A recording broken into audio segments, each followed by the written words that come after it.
قال الله سبحانه وتعالى كنتم خير أمة أخرجت للناس تأمرون بالمعروف وتنهون عن المنكر وتؤمنون بالله صدق الله العظيم. وقال رسول الله صلى الله عليه وسلم أيها الناس إن الله سبحانه وتعالى يقول مروا بالمعروف وانهوا عن المنكر قبل أن تدعوني فلا أجيب لكم وتسألوني فلا أعطيكم وتستنصروني فلا أنصركم. وقال النبي صلى الله عليه وسلم ألا فليبلغ الشاهد منكم الغائب أو كما قال النبي صلی اللہ علیہ وسلم. میرے محترم دوستوں اور بزرگوں اور بھائیوں، اللہ نے اس مجمع پر اور ہم پر اور آپ سب پر اپنا فضل اور احسان فرمایا کہ اپنی نسبت پر ہمیں اس میدان میں اس ماحول میں بیٹھنے کی توفیق عطا فرمائی، جس کے ساتھ اللہ بڑی خیر کا ارادہ فرماتے ہیں اس کو دین کی محنت کی اور دین کے بارے میں جمع ہونے کی توفیق عطا فرماتے ہیں. ہمارا یہاں بیٹھنا اللہ کی نسبت سے ہے اور بڑی نسبت سے عمل کی قیمت بھی بڑی ہو جاتی ہے. حدیث پاک میں ہے اللہ فرماتے ہیں وجبت محبتی للمتحابین فیہ، کہ لوگ ایک دوسرے سے محبت تو کرتے ہیں لیکن وہ محبت جو میری نسبت کی وجہ سے ہو کہ مسلمان سے اللہ کا بندہ ہونے کی وجہ سے اور حضور صلی اللہ علیہ وسلم کا امتی ہونے کی وجہ سے جو محبت کرتا ہے یہ اتنی عظیم ہے کہ اس کا صلہ اللہ یہ فرماتے ہیں کہ ان لوگوں سے محبت کرنا مجھ پر واجب ہو گیا. وجبت محبتی للمتحابین فیہ ووجبت محبتی للمتجالسین فیہ، اللہ کے لیے ایک ساتھ مل کر بیٹھنے والوں کے واسطے اللہ فرماتے ہیں میری محبت واجب ہو گئی. ووجبت محبتی للمتزاورین فیہ،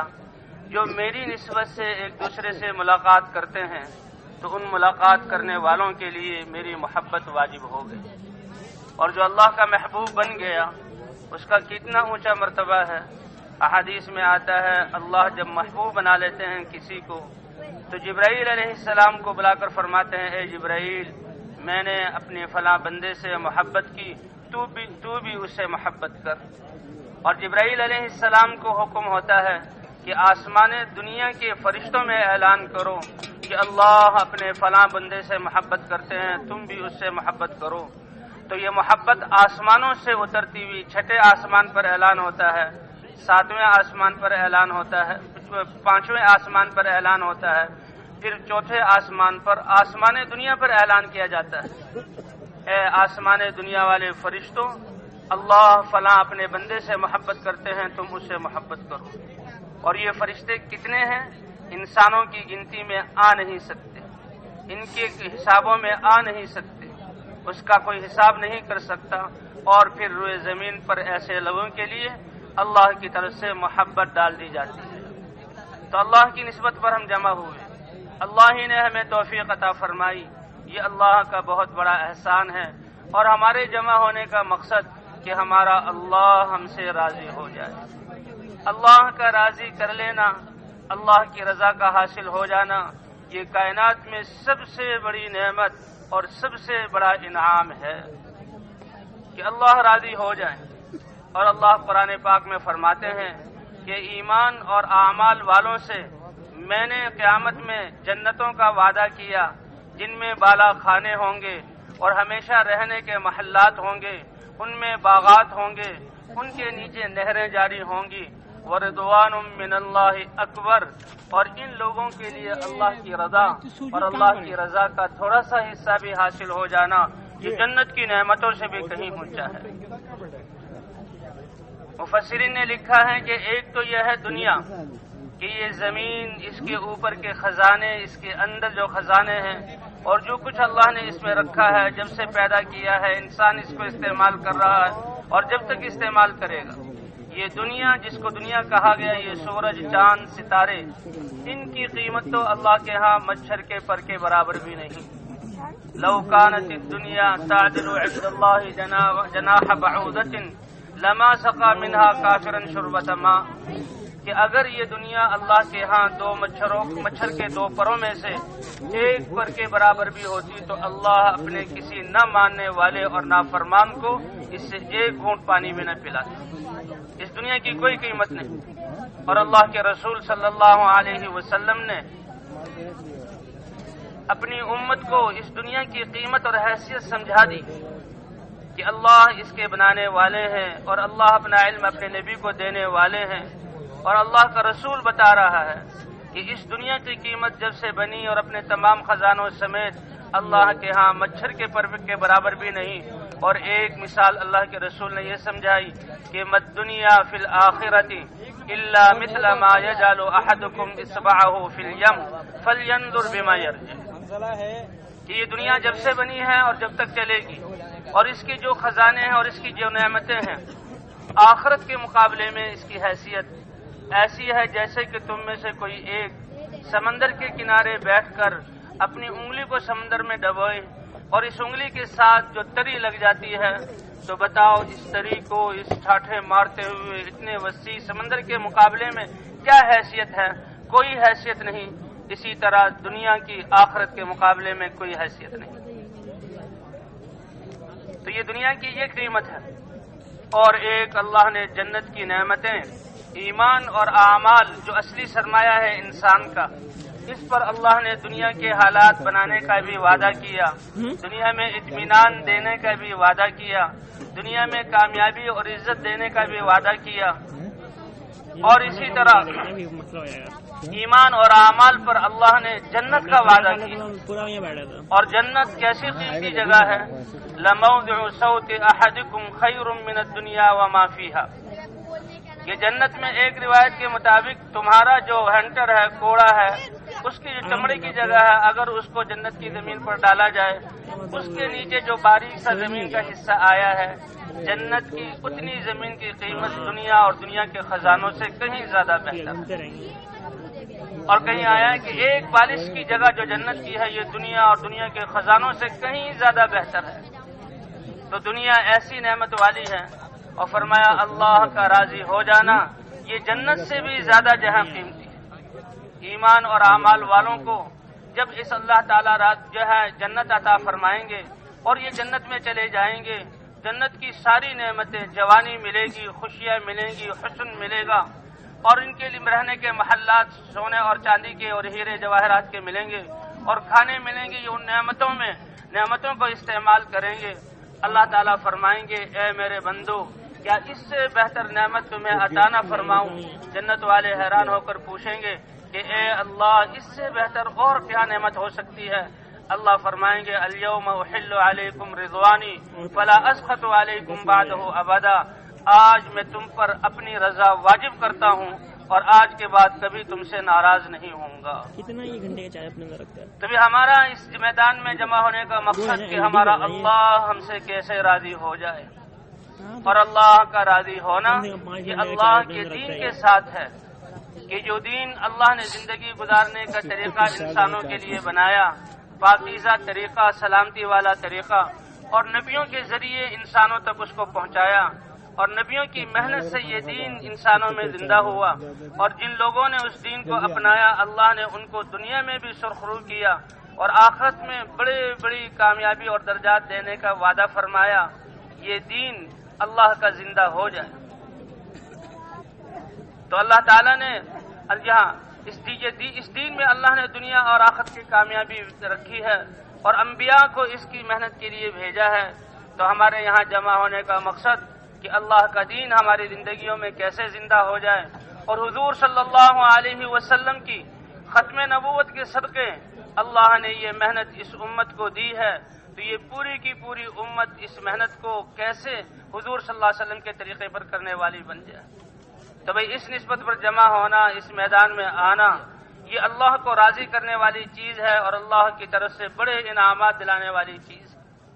تو ہمارا اس میدان میں جمع ہونا، اے اللہ تو نے ہمیں جس مقصد کے لیے دنیا میں بھیجا، انسان بنایا، دین عطا فرمایا، یہ دین ہماری زندگیوں میں زندہ ہو جائے اور ہمیں حضور صلی اللہ علیہ وسلم کی امت میں بنا کر ہمیں وہ ذمہ داری عطا فرمائی جو آپ نبیوں کو دیا کرتے تھے۔ اے اللہ، پوری امت اس محنت پر کھڑی ہو جائے اور دنیا کے ایک ایک انسان کو ہدایت مل جائے۔ اے اللہ، ہم اس لیے جمع ہوئے، اس نسبت پر جمع ہونے کی وجہ سے اللہ کی طرف سے کیا انعام کہ ہم جو جمع ہوئے ہیں، یہاں جمع ہونے میں ایک ادنا سی ناگواری اور حقیقی سی مشقت کہ گرد و غبار کا جسموں پر آنا، چلنے پھرنے کی وجہ سے جسم پر غبار پڑ رہا ہے اور پھر فضاؤں میں ہمارے غبار ہے، یہاں آسمان تلے بیٹھنے کی وجہ سے جسموں پر غبار پڑ رہا ہے، یہ ہلکی سی اس راستے کی ناگواری ہے۔ اس ناگواری کا انعام جو حدیث پاک میں اللہ کے رسول نے فرمایا کہ جو اس مقصد کے لیے ہم اللہ کے راستے میں آئے ہیں اور یہ وقت فارغ کر کر اس میدان میں بیٹھے ہیں، ساری انسانیت کے لیے ہم اللہ کی طرف سے ہدایت کے طالب ہیں، اس کے لیے بیٹھے ہوئے ہیں کہ اللہ کے راستے کی غبار جس جسم پر پڑ جائے تو اللہ تعالیٰ جہنم کی آگ تو بہت دور کی بات ہے، وہ تو درکنار، اللہ جہنم کا دھواں بھی ایسے لوگوں پر حرام فرما دیتے ہیں۔ یہ ہلکی سی ناگواری کا سوال۔ اور ایک حدیث سنی ایک عالم سے کیا کہ قیامت میں جب لوگ اللہ کے میدان محشر میں اللہ کے دربار میں پیش ہوں گے، کچھ لوگوں کے لیے کہا جائے گا کہ ان کے لیے عرش کے سامنے ممبر بچھاؤ، تو وہ ان ممبروں پر بیٹھیں گے تو وہ دیکھیں گے کہ ان کے اور جنت کے درمیان جو ان کے اور اللہ کے عرش کے بیچ میں مشک کے ٹیلے ہیں، اور کچھ دیر بعد اللہ کے عرش کی طرف سے ایک ہوا چلے گی، وہ ان مشک کے ٹیلوں سے ان مشک کو اڑائے گی اور ان کے جسموں پر بکھیرے گی۔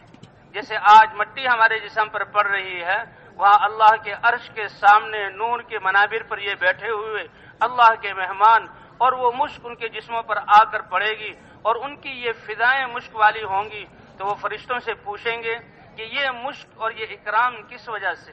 تو فرشتے کیا کہیں گے؟ کیا اللہ کے دین کے لیے تم اپنے آپ کو پردیسی بنا کر اللہ کے رستے میں نہیں نکلتے تھے؟ تم میدانوں میں جمع نہیں ہوتے تھے؟ تمہارے اوپر تمہاری ناگواری کی چیز اللہ کے رستے کا غبار تمہارے اوپر نہیں پڑتا تھا؟ کہاں وہ پڑتا تھا؟ کہا یہ وہی تو غبار ہے جو اللہ نے مشک بنا کر تمہارے جسموں پر ڈالا ہے۔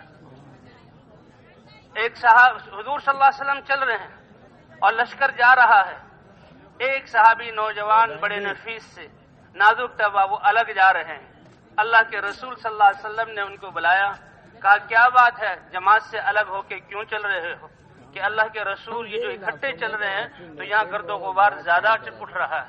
اور میں اسے ناپسند کرتا ہوں۔ اللہ کے رسول نے فرمایا فلا تعتزلہ، اس گرد و غبار سے تم اپنے آپ کو الگ نہ کرو، اور دلیل بھی دی کہ دنیا میں تو تمہیں یہ گرد و غبار کی صورت میں نظر آ رہا ہے، انہا لذریرۃ لک فی الجنہ، جنت میں تو یہ مشک بنا کر تمہارے اوپر ڈالا جائے گا۔ تو بھئی یہ نسبت بہت اونچی ہے، اللہ کی نسبت پر ہم جمع ہوئے۔ اے اللہ، تو نے ہمیں کیوں پیدا کیا اور کس مقصد کے لیے اے اللہ تو نے حضرت محمد صلی اللہ علیہ وسلم کی امت میں بنایا؟ وما خلقت الجن والانس الا لیعبدون، انسان اور جنات، اے آدم کی اولاد انسانوں، تمہیں تو میں نے ایک بہت بڑی شرافت اور کرامت اور عزت کے لیے پیدا کیا کہ تم دنیا میں میرے بندے بن کر رہو گے، میری بندگی کرو گے اور میری چاہت کو تم پورا کرو گے۔ اللہ کی بندگی یہ کائنات کا سب سے بڑا منصب اور سب سے بڑی عزت والی چیز ہے جو اللہ نے انسانوں کو عطا فرمائی ہے۔ وما خلقت الجن والانس الا لیعبدون، یہ دنیا اور اس میں جو کچھ ہے یہ خواہشات کے پوری ہونے کی جگہ نہیں ہے۔ وہ تو اللہ کے رسول صلی اللہ علیہ وسلم فرماتے ہیں کہ یہ دنیا پوری ایک انسان کو دے دی جائے، بلکہ ایک روایت میں کہ ایک وادی پہاڑوں کے بیچ کی جگہ اس کو سونے سے بھر دیا جائے، پہاڑوں ایک پیالے کی طرح جگہ ہے، پہاڑوں تک سونا بھر دیا جائے، ایک انسان کو دیا جائے تو بھی اس سے اس کا پیٹ نہیں بھرے گا، وہ تمنا کرے گا کہ دوسری جہاں وادی بھی مجھے سونے سے بھر کر مل جائے اور یہ دنیا بھی مل جائے، تو اس کی خواہشات پوری نہیں ہوں گی۔ یہ جائے کہ 7 ارب انسان اگر وہ خواہشات کی لائن پر آ جائیں تو ان کی خواہشات کیسے پوری ہوں گی؟ دنیا کو اللہ نے خواہشات پوری کرنے کی جگہ نہیں بنایا، دنیا میں تو اللہ کی عبادت کیا ہے؟ اے اللہ، جو تو چاہتا ہے اس تیری چاہت کو پورا کرنے کے لیے تیرے دیے ہوئے جسم اور تیرے دیے ہوئے اعضاء، تیری دی ہوئی صلاحیتیں اور تیری دی ہوئی زندگی کو ہم اے اللہ اس پر لگا دیں گے اور تیری چاہت کو پورا کریں گے۔ تو اللہ کیا فرماتے ہیں کہ جن لوگوں نے میری چاہت کو پورا کرنے کے لیے اپنی خواہشات کو قربان کیا اور میں نے جو احکام دیے ان کو پورا کرنے کے لیے انہوں نے دنیا میں مشقتیں جھیلی، تو ان کے لیے جنت ہے، اور جنت میں ہمیشہ ہمیشہ ہمیشہ میں ان کی چاہتوں کو اپنی شان کے مطابق پورا کروں گا۔ آج انسانیت میں دوڑ لگ گئی ہے کہ میری خواہش پورا ہو جائے، دنیا خواہشات پورا ہونے کی جگہ نہیں ہے۔ اللہ نے دنیا میں تو ہمیں اپنی بندگی اور اپنے احکام کو پورا کرنے کے لیے بھیجا ہے۔ تھوڑی سی زندگی، پہلی امتوں کی عمریں بڑی ہوتی تھی اور ان کو صرف اللہ کے دین پر چلنا، اللہ کے احکام کو نبی کے طریقے پر پورا کرنا، اس کی ذمہ داری تھی۔ ہزار ہزار سال عمریں، اس سے بڑی عمریں، اس سے چھوٹی نوح علیہ السلام کے بارے میں آتا ہے ان کی 1200 سال عمر تھی، اور اسی طرح دوسرے انبیاء۔ لیکن اللہ حضور صلی اللہ علیہ وسلم کی امت، آپ صلی اللہ علیہ وسلم نے فرمایا اعمار امتی ما بین 60 و 70،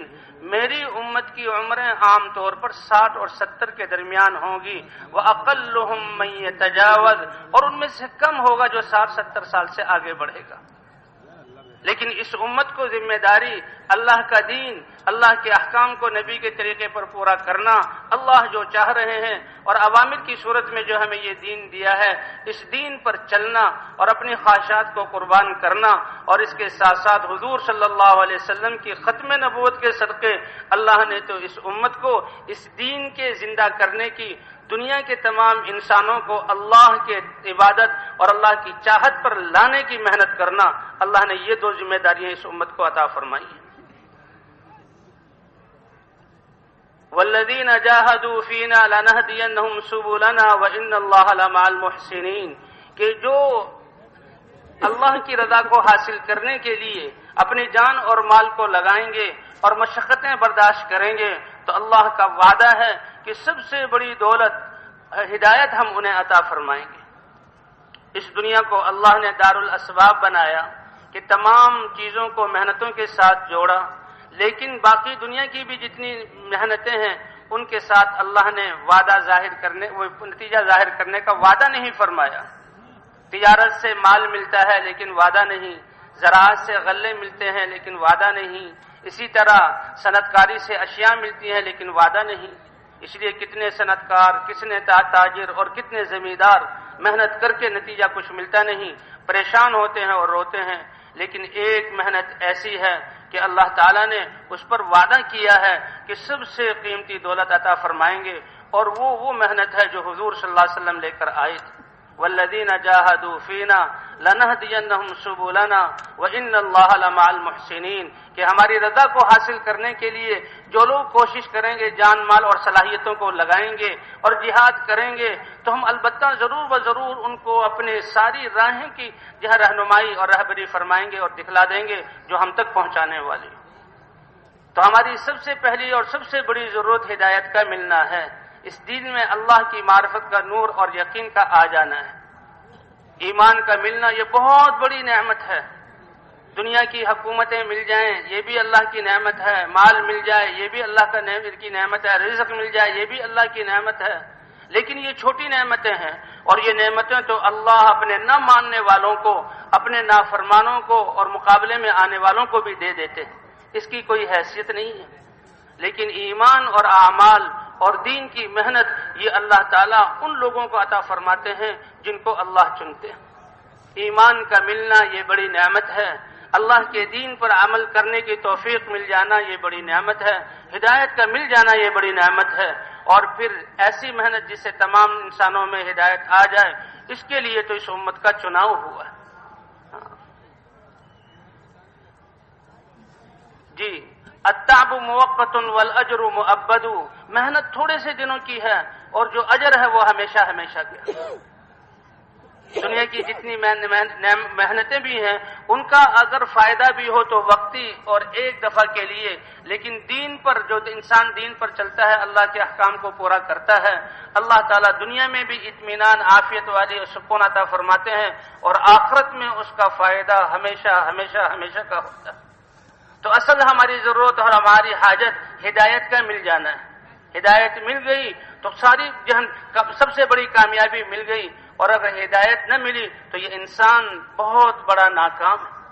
اللہ کے رسول صلی اللہ علیہ وسلم نے آخرت کے مناظر میں سے ایک منظر بیان فرمایا کہ جب روئے زمین کے سارے انسان اللہ کے دربار میں ہوں گے تو نافرمانوں میں سے جو سب سے زیادہ نعمتوں کو حاصل کرنے والا، ان سے فائدہ حاصل کرنے والا ہوگا، اس کو سب کے سامنے لایا جائے گا۔ اب ساری دنیا کے انسان دنیا کی نظر سے دیکھیں گے کہ یہ تو یہ دنیا کے اعتبار سے سب سے زیادہ نعمتوں والا اور سب سے زیادہ مزے کر کے آیا ہے۔ پھر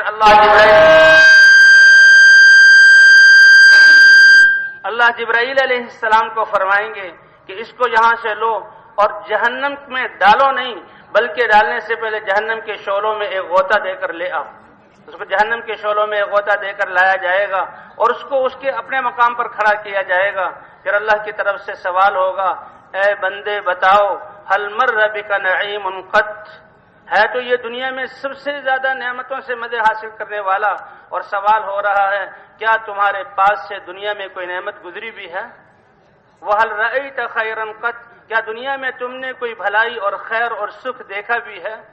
تو وہ جہنم میں صرف ایک غوطہ دینے کی وجہ سے اتنی تکلیف میں ہوگا کہ دنیا کی ساری نعمتوں کے مزے اس کے ذہن سے غائب ہو جائیں گے، اور قسم کھا کر کہے گا ما مر بی نعمت قط، میرے با نعمت کا حاصل کرنا تو دور کی بات ہے، کوئی نعمت میرے پاس سے گزری بھی نہیں، اور زندگی میں تو کوئی سکھ کا سانس میں نے گزارا بھی نہیں۔ تو اللہ دکھا دیں گے کہ دیکھو دنیا کی نعمتوں کی یہ حقیقت کہ یہ بھول گیا اور ایک غوطے کی وجہ سے ان کی اس تکلیف میں ہے، اور کیونکہ یہ نافرمان اور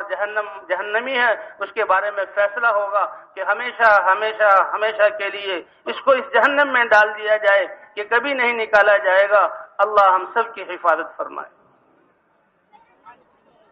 پھر اللہ دکھائیں گے محشر والوں کو سارے بادشاہ، سارے وزیر، سارے فوج والے، سارے کارخانوں والے اور سارے بازاروں کے مالک اور زمینوں کے مالک، کہ دنیا میں جو سب سے زیادہ تنگی میں لیکن جنت والوں میں سے، یہ اپنی ان تنگیوں کے حالات میں بھی اللہ کی ذات پر ایمان اور یقین، اس میں کوئی ذرہ برابر کمی نہیں آئی، اور کسی حال میں بھی اس نے اللہ کے حکم کو جہاں نہیں چھوڑا، اس کو لایا جائے گا اور ساری دنیا کے انسانوں کے سامنے کھڑا کیا جائے گا۔ تو انسان تو اپنی نظروں سے دیکھ کر اس پہ افسوس کریں گے، یہ بیچارہ کیسا تکلیفوں میں رہا ہوا، کیسا دنیا میں یہاں مشقتوں سے گزر کر آیا، اس کو تو دنیا کی کوئی نعمت بھی نہیں ملی، لیکن اس کا درجہ اللہ کے ہاں کتنا ہے۔ اے جبرائیل میرے اس بندے کو لے جاؤ اور جنت میں داخل کرنے سے پہلے جنت کی فضاؤں میں ایک غوطہ دے دو۔ تو جنت کی فضاؤں میں اس کو داخل کر کے لایا جائے گا اور پھر یہاں کھڑا کیا جائے، اسی مقام پر کھڑا کیا جائے گا، پوری دنیا کے انسان اس کو دیکھیں گے۔ پھر اللہ کی طرف سے سوال ہوگا، اے میرے بندو بتاؤ، سارے جہاں کائنات کے سامنے، مخلوق کے سامنے، هل مر بک بؤس قط، کیا کوئی تکلیف دنیا میں تمہارے پاس سے بھی گزری ہے اور دنیا میں کوئی تنگی کا حال بھی دیکھا ہے؟ جنت میں ایک غوطہ کھانے کی وجہ سے اس کے دل میں ایسی خوشیاں اور اس کا جسم ایسی راحتوں والا کہ دنیا کی ساری مشقتیں اور تکلیفیں جو اللہ کے راستے میں اس نے جھیلی تھی، اللہ دماغ سے مٹا دیں گے، اور محشر والوں کے سامنے قسم کھا کر کہے گا، اے رب العالمین، میں نے تو کوئی تکلیف میرے پاس سے دنیا میں کوئی دکھ نہیں گزرا، اور میں نے تو کبھی دکھی کا وقت نہیں دیکھا، میں نے تو راحت ہی راحت دیکھی ہے۔ اعلان ہوگا، اے میرے نیک بخت بندے، جس جنت کے ایک جھونکے نے تجھے اتنی لذتیں دی، اب ہمیشہ ہمیشہ تو اس جنت میں رہے گا۔ تو ہماری سب سے بڑی اور سب سے اہم ضرورت ہدایت کا مل جانا ہے،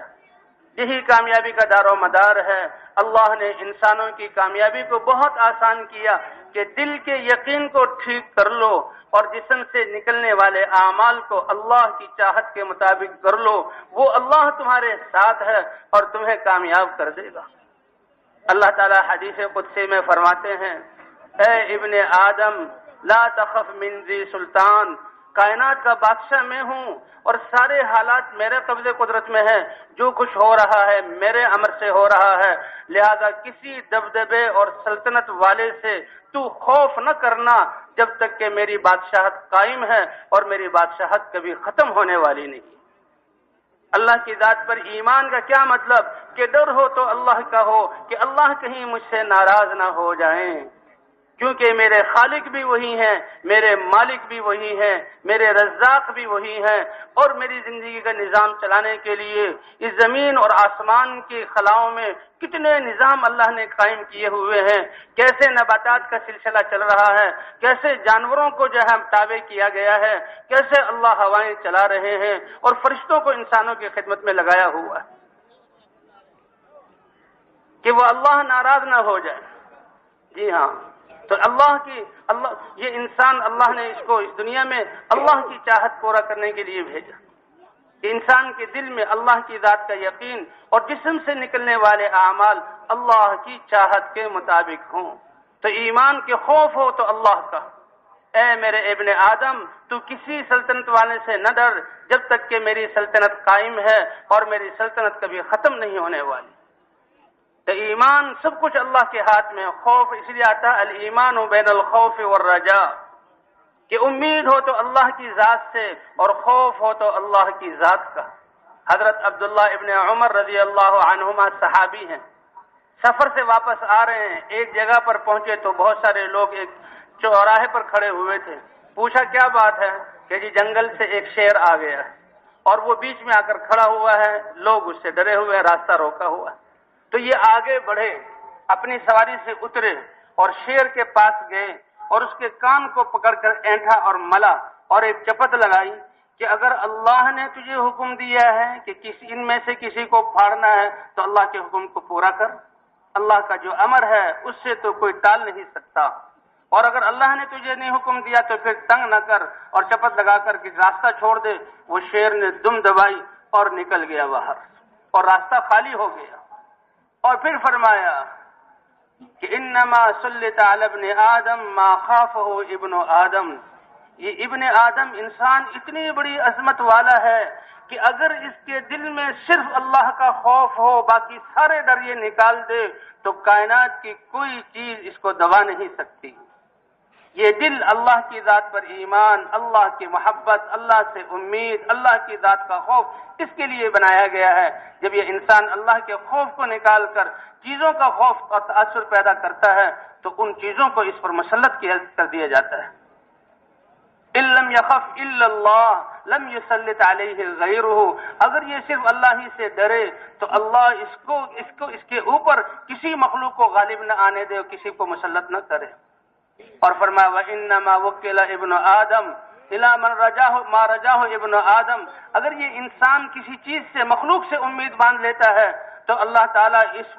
انسان کو اس کے حوالے کر دیتے ہیں، جاؤ اس سے اپنی جہاں کام پورے کراؤ اور اس سے اپنی حاجتیں مانگو، اور وہ بھی مخلوق ہے۔ اور اگر یہ انسان اپنے دل سے ساری چیزوں سے امیدیں منقطع کر کے اللہ کی ذات پر امید کو پختہ کر لے، اللہ فرماتے ہیں کہ میں کسی اور کے اس کو حوالے نہیں کروں گا۔ جو اللہ سے امید باندھے گا اللہ اپنی قدرت سے اس کے کام جو ہے پورے کریں گے۔ وَمَن يَتَوَكَّلْ عَلَى اللَّهِ فَهُوَ حَسْبُهُ، اے ابن آدم تو رزق کی تنگی سے نہ ڈر، تو رزق کی تنگی سے کہ میں جہاں اتنے زیادہ افراد ہو گئے، اتنے زیادہ لوگ ہو گئے اور میں محنت نہ کروں تو رزق کہاں سے آئے گا؟ رزق دینے والی ذات اللہ کی ہے۔ خزائنی ملآنا، میرے خزانے بھرے پڑے ہیں، میرے خزانے بھرے پڑے ہیں۔ وخزائنی لا تنفد، اور میرے خزانے کبھی کم نہیں ہوں گے۔ اے ابن آدم تجھے تو دنیا میں نے اپنی عبادت کے لیے پیدا کیا ہے، اللہ کی عبادت، اللہ کی چاہت کو پورا کرنا، اللہ کے احکام کو پورا کرنا، جو اللہ نے امر دیا نبی کے طریقے پر پورا کرنا۔ میں نے تو تجھے اپنی عبادت کے لیے پیدا کیا ہے، فلا تلعب، دنیا کی زندگی کو غفلت میں اور کھیل کود میں نہ گزارنا، یہ بڑی تیرے نقصان کی بات ہے۔ وقدرت لک رزقک، اور تیرا رزق میں نے مقدر کر دیا ہے، وہ رزق تجھے پہنچ کر رہے گا، لہذا رزق کی تلاش میں اپنے آپ کو تھکانا نہیں۔ یہ تو اللہ کا وعدہ ہے۔ فوعزتی و جلالی، مجھے اپنی عزت اور اپنے جلال کی قسم، جو میں نے تیرے لیے مقدر کیا، تقسیم کیا ہے، اگر تو اسی پر راضی ہو کر قناعت کرے گا اور اسی کو جو ہے لے لے گا، ارحت قلبک و بدنک، میں تیرے دل کو بھی راحت عطا فرماؤں گا اور میں تیرے جسم کو بھی راحت عطا فرماؤں گا، اور تجھے میں اپنے ہاں محبوب، تو میرے ہاں قابل تعریف ہوگا، ہاں میرے ہاں قابل تعریف ہوگا۔ لیکن وَإِن لَّمْ تَرْضَ بِمَا قَسَمْتُهُ لَكَ مِنَ الدُّنْيَا، جو میں نے تیرے لیے تقسیم کیا ہے اس پر تو راضی نہ ہوا، بلکہ اور حاصل کرنے کی تگودو میں تو نے اپنے آپ کو تھکایا، تو مجھے بھی اپنی عزت اور جلال کی قسم ہے، لَأُسَلِّطَنَّ عَلَيْكَ الدُّنْيَا، پھر دنیا تیری خادم نہیں بنے گی، دنیا کو تیرے اوپر ایسا مسلط کروں گا کہ اس دنیا کو حاصل کرنے کے لیے تو ایسا پھرے گا جیسے جنگل میں اور صحراؤں میں ایک جہاں جانور، وحشی جانور جو ہے وہ پھرتا ہے، اس کو اپنا مقصد نہیں ملتا، اور میرے ہاں تیرا درجہ گر جائے گا۔ اے ابن آدم، میں نے آسمانوں کو اور زمینوں کو پیدا کیا، زمین اور آسمان اور جو ان کے درمیان کی مخلوقات ہے، اس مخلوقات نے مجھے، اس کے بنانے نے مجھے نہیں تھکایا، تو کیا ایک وقت کا رزق جو میں تجھ تک پہنچاؤں تو وہ مجھے تھکا دے گا؟ میں نے رزق کا وعدہ کیا ہے۔ دیکھو، میں نے تجھ سے کل کے عمل کا مطالبہ نہیں کیا، میں مطالبہ کرتا ہوں کہ تم مجھے پہچان کر جو اس حال میں میرا حکم ہے اس کو نبی کے طریقے پر پورا کر لو، تو بھی مجھ سے کل کے رزق کا مطالبہ نہ کر۔ ہاں، میں نے تجھ سے کل کے عمل کا مطالبہ نہیں کیا۔ اے ابن آدم، میں تجھ سے محبت کرتا ہوں، اور میرے رب اور میرے خالق اور مالک اور رزاق ہونے کا واسطہ تو بھی مجھ سے محبت کا اظہار کر۔ اے اللہ، ہم تجھ سے محبت کرتے ہیں۔ والذین آمنوا اشد حبا للہ، اللہ فرماتے ہیں کہ جن کے دل میں اللہ کی ذات کا ایمان ہے تو ان کے دل میں تو سب سے زیادہ جو محبت ہوگی وہ اللہ کی ہوگی۔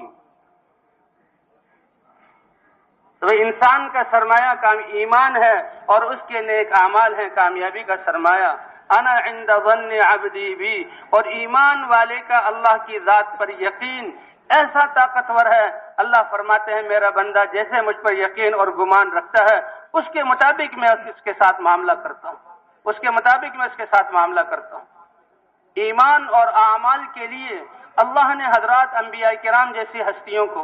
آدم علیہ السلام سے لے کر حضرت محمد صلی اللہ علیہ وسلم تک اللہ نے 1,24,000 انبیاء کرام کو بھیجا۔ تمام انبیاء کے اس دنیا میں آنے کا مقصد لوگوں کو اللہ کا تعارف کرانا، کہ یہ انسان سطحی اور سرسری صلاحیت والا ہے، یہ چیزوں سے ہوتا ہوا دیکھ کر ان سے متاثر ہو جاتا ہے، اپنے دل میں ان چیزوں کا تاثر یقین قائم کر لیتا ہے۔ اللہ نبیوں کو بھیجتے ہیں، جاؤ میرے بندوں کو میرا تعارف کراؤ اور میرے بندوں کو میری طرف بلاؤ۔ تو نبیوں کی جو محنت کا میدان انسانوں کے دل، کہ انسانوں کے دلوں میں اللہ کی ذات پر ایمان اور یقین آ جائے کہ حقیقی عبادت کے لائق اور معبود برحق و اللہ تعالی ہیں، اور ساری کائنات میں تصرف کرنے والے اللہ ہیں، اور ساری کامیابی کے خزانے اللہ کے ہاتھ میں ہیں، اور اللہ کے ہاں سے کامیابی لینے کا طریقہ اس کا مبارک دین ہے، اس کے مبارک احکام ہیں۔ انبیاء کرام کی ہستیاں، ان کو حکم ہوتا تھا کہ میرا پیغام لے کر میرے بندوں تک جاؤ۔ حضرت نوح علیہ السلام 950 سال تک اپنی قوم میں گشت کرتے رہے۔ رب انی دعوت قومی لیلا و نہارا، اے میرے رب، میں نے تو اپنی قوم کو دن کو بھی پکارا اور رات کو بھی پکارا۔ اللہ کی طرف بلانا، اللہ کی ذات کے ایمان کو دلوں میں بٹھانا، یہ اتنا اہم ہے کہ نہ اس کے لیے دن دیکھنا ہے نہ رات دیکھنا ہے، بلکہ اللہ کا پیغام، اے میرے رب، میں نے تو دن کو بھی پکارا اور رات کو بھی پکارا۔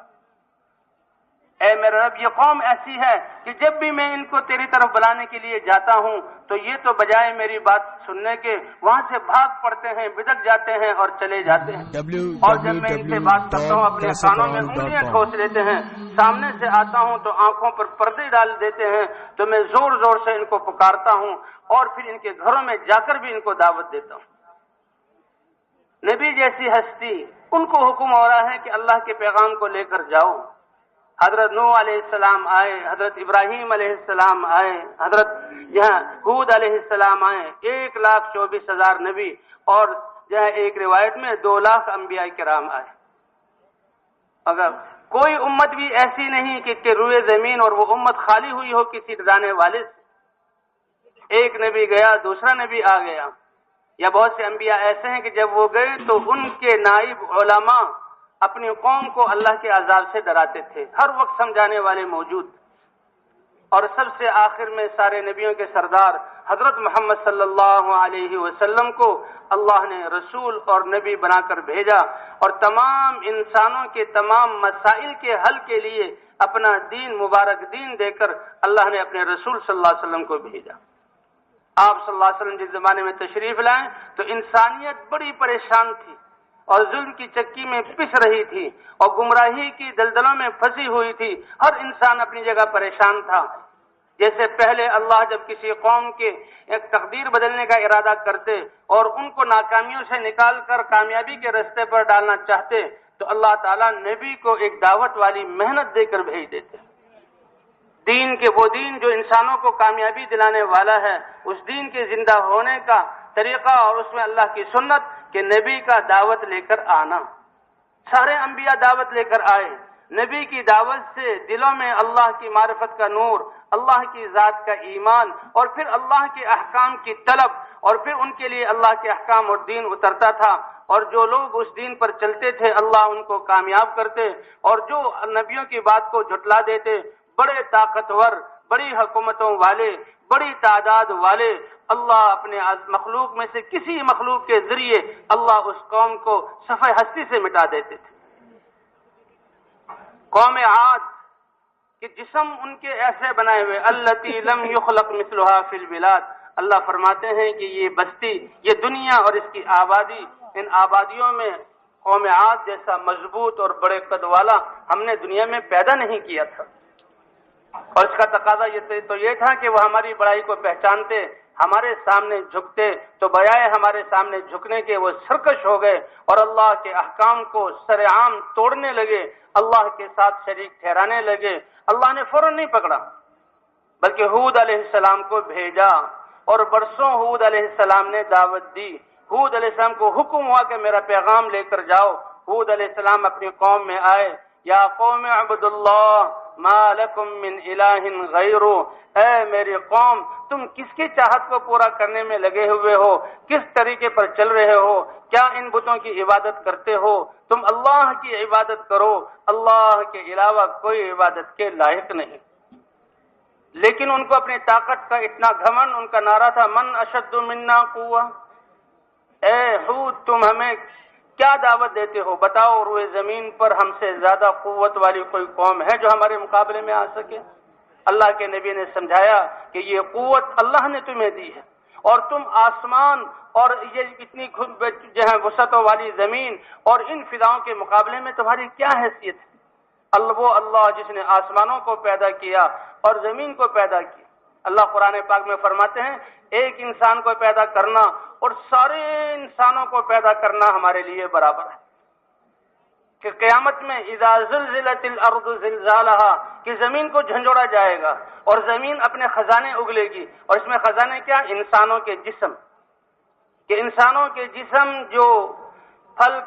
پھول کر اور مٹی کے ریزہ ریزہ ہو کر مٹی میں مل گئے ہیں، اللہ انسانوں کے جسموں کے اعضاء کو جمع کریں گے اور پھر سور پھونکا جائے گا اور یہ انسان جو ہے اگیں گے جیسے فصل اگتی ہے، اور پھر روحوں کو اس میں ڈالا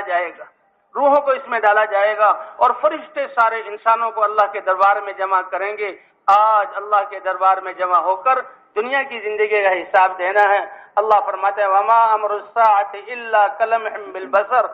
البصر کہ یہ جو قیامت کا منظر قائم کرنا، اس میں کتنی دیر لگے گی کہ یہ سارے انسان اور جنات اور یہ زمین بن کر پیش ہو گئی؟ کہا اتنی دیر جتنی دیر میں تم آنکھ جھپکتے ہو.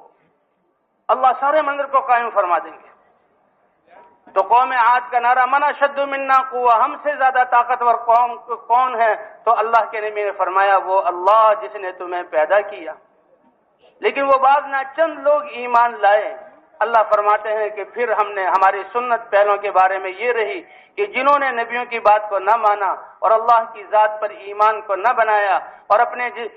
زندگیوں میں اللہ کے احکام زندہ نہ کیے، ہمارا فیصلہ کہ ان کو دنیا میں رہنے کا حق نہیں۔ اللہ نے ہوا بھیجی،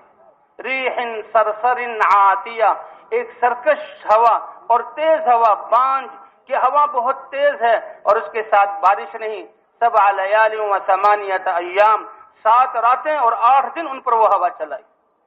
جیسے ان کے بڑے بڑے قد تھے، ایسے ہی انہوں نے اپنے رہنے کے لیے پہاڑوں سے پتھر نکال کر میدانوں میں بڑے بڑے گھر بنائے ہوئے تھے، ان کے لیے بڑے بڑے دروازے انہوں نے بنائے ہوئے تھے۔ وہ ان گھروں میں گئے، ہوا گولائی میں چلی اور ان کے دروازوں کو، گیٹوں کو اکھاڑا اور ان کو نکالا اور فضاؤں میں ایسے ان کو اڑایا جیسے تنکے اڑا کرتے ہیں، اور گردن کے بل ان کو زمین پر پٹک پٹک کر اللہ نے مارا۔ 7 راتیں اور 8 دن کے بعد جب ہوا رکی تو کیونکہ تعداد میں بہت زیادہ تھے اور بڑے بڑے قد تھے، ان کے قد اور جسم آپس میں ایسے الجھے ہوئے تھے جیسے گھنے کھجوروں کے باغات ہوا کی وجہ سے ان کی جڑیں اکھڑ جائیں اور آپس میں الجھ جائیں، ایسے پڑے ہوئے تھے۔ اور تفاسیر میں آتا ہے کہ ہوا تو آئی پوری قوم پر، ہود علیہ السلام بھی اور ایمان والے بھی وہیں تھے، تو ان کا کیا ہوا؟ کہا وہ بھی انہی فضاؤں اور میدانوں میں تھے، لیکن اللہ نے ہوا کو حکم دیا تھا کہ نافرمانوں کو اکھیڑ دو اور ایمان والوں کے پاس سے گزرو تو اتنے آرام سے کہ ان کو کوئی تکلیف نہ ہو۔ ایمان والوں کے پاس سے گزرتے ہوئے وہ ہوا نرم ہو جاتی تھی اور کافروں کے پاس سے گزرتے ہوئے ان کو فضاؤں میں اڑا کر زمین پر پٹک کر مارتی تھی۔ تو اللہ نبی بھیجتے اور انبیاء محنت کرتے ہیں۔ قوم سمود جنہوں نے پہاڑوں کو تراش کر اپنی آبادیاں اس میں بنائی، ان کو بھی سمجھ نہ آئی۔ انہوں نے دیکھا کہ قوم عاد جو ہلاک ہوئی اللہ کے عذاب سے، جب انسان اللہ کی ذات پر ایمان کی طرف نہ چلے تو اللہ عقل کو دنیا میں بھی اندھا کر دیتے ہیں۔ انہوں نے کیا کہا کہ ہوائیں تو تیز چلتی ہیں، طوفان تو آتے رہتے ہیں۔ یہ قوم عاد بے وقوف تھے، وہ اپنے آپ کو سب سے عقل مند سمجھ رہے اور ان کا نعرہ من اشد منا قوہ، ہم سے زیادہ طاقتور کون ہے؟ اور جب ہلاک ہوئے تو قوم سمود کہتی ہے وہ بے وقوف تھے، انہوں نے تو میدانوں میں گھر بنا لیے۔ یہ تند ہوائیں چل کر گھروں کو گرانا، الٹنا اور جسموں کو ہوا میں اڑانا یہ تو ہوتا رہتا ہے، لہذا ہم پہاڑوں کے اندر گھر بنائیں گے۔ انہوں نے پہاڑوں کو تراش کر وَثَمُودَ الَّذِينَ جَابُوا الصَّخْرَ بِالْوَادِ،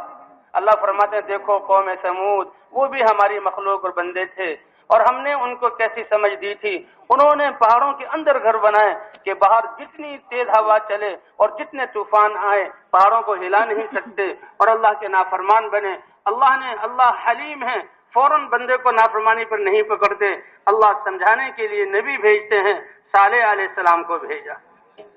اے میری قوم، تمہاری صنعت اور تمہارے یہ محلات جو پہاڑوں کے اندر بنے ہوئے نفع نہیں دیں گے، اصل کرنے والی ذات اللہ کی ہے۔ اعبد اللہ، اللہ کی عبادت کرو، کیونکہ کائنات میں اس اللہ کے علاوہ کوئی ایسی ہستی نہیں جس کے سامنے انسان جھکے۔ اللہ ہی عبادت کے لائق ہے کیونکہ وہی سب کچھ کرنے والا ہے۔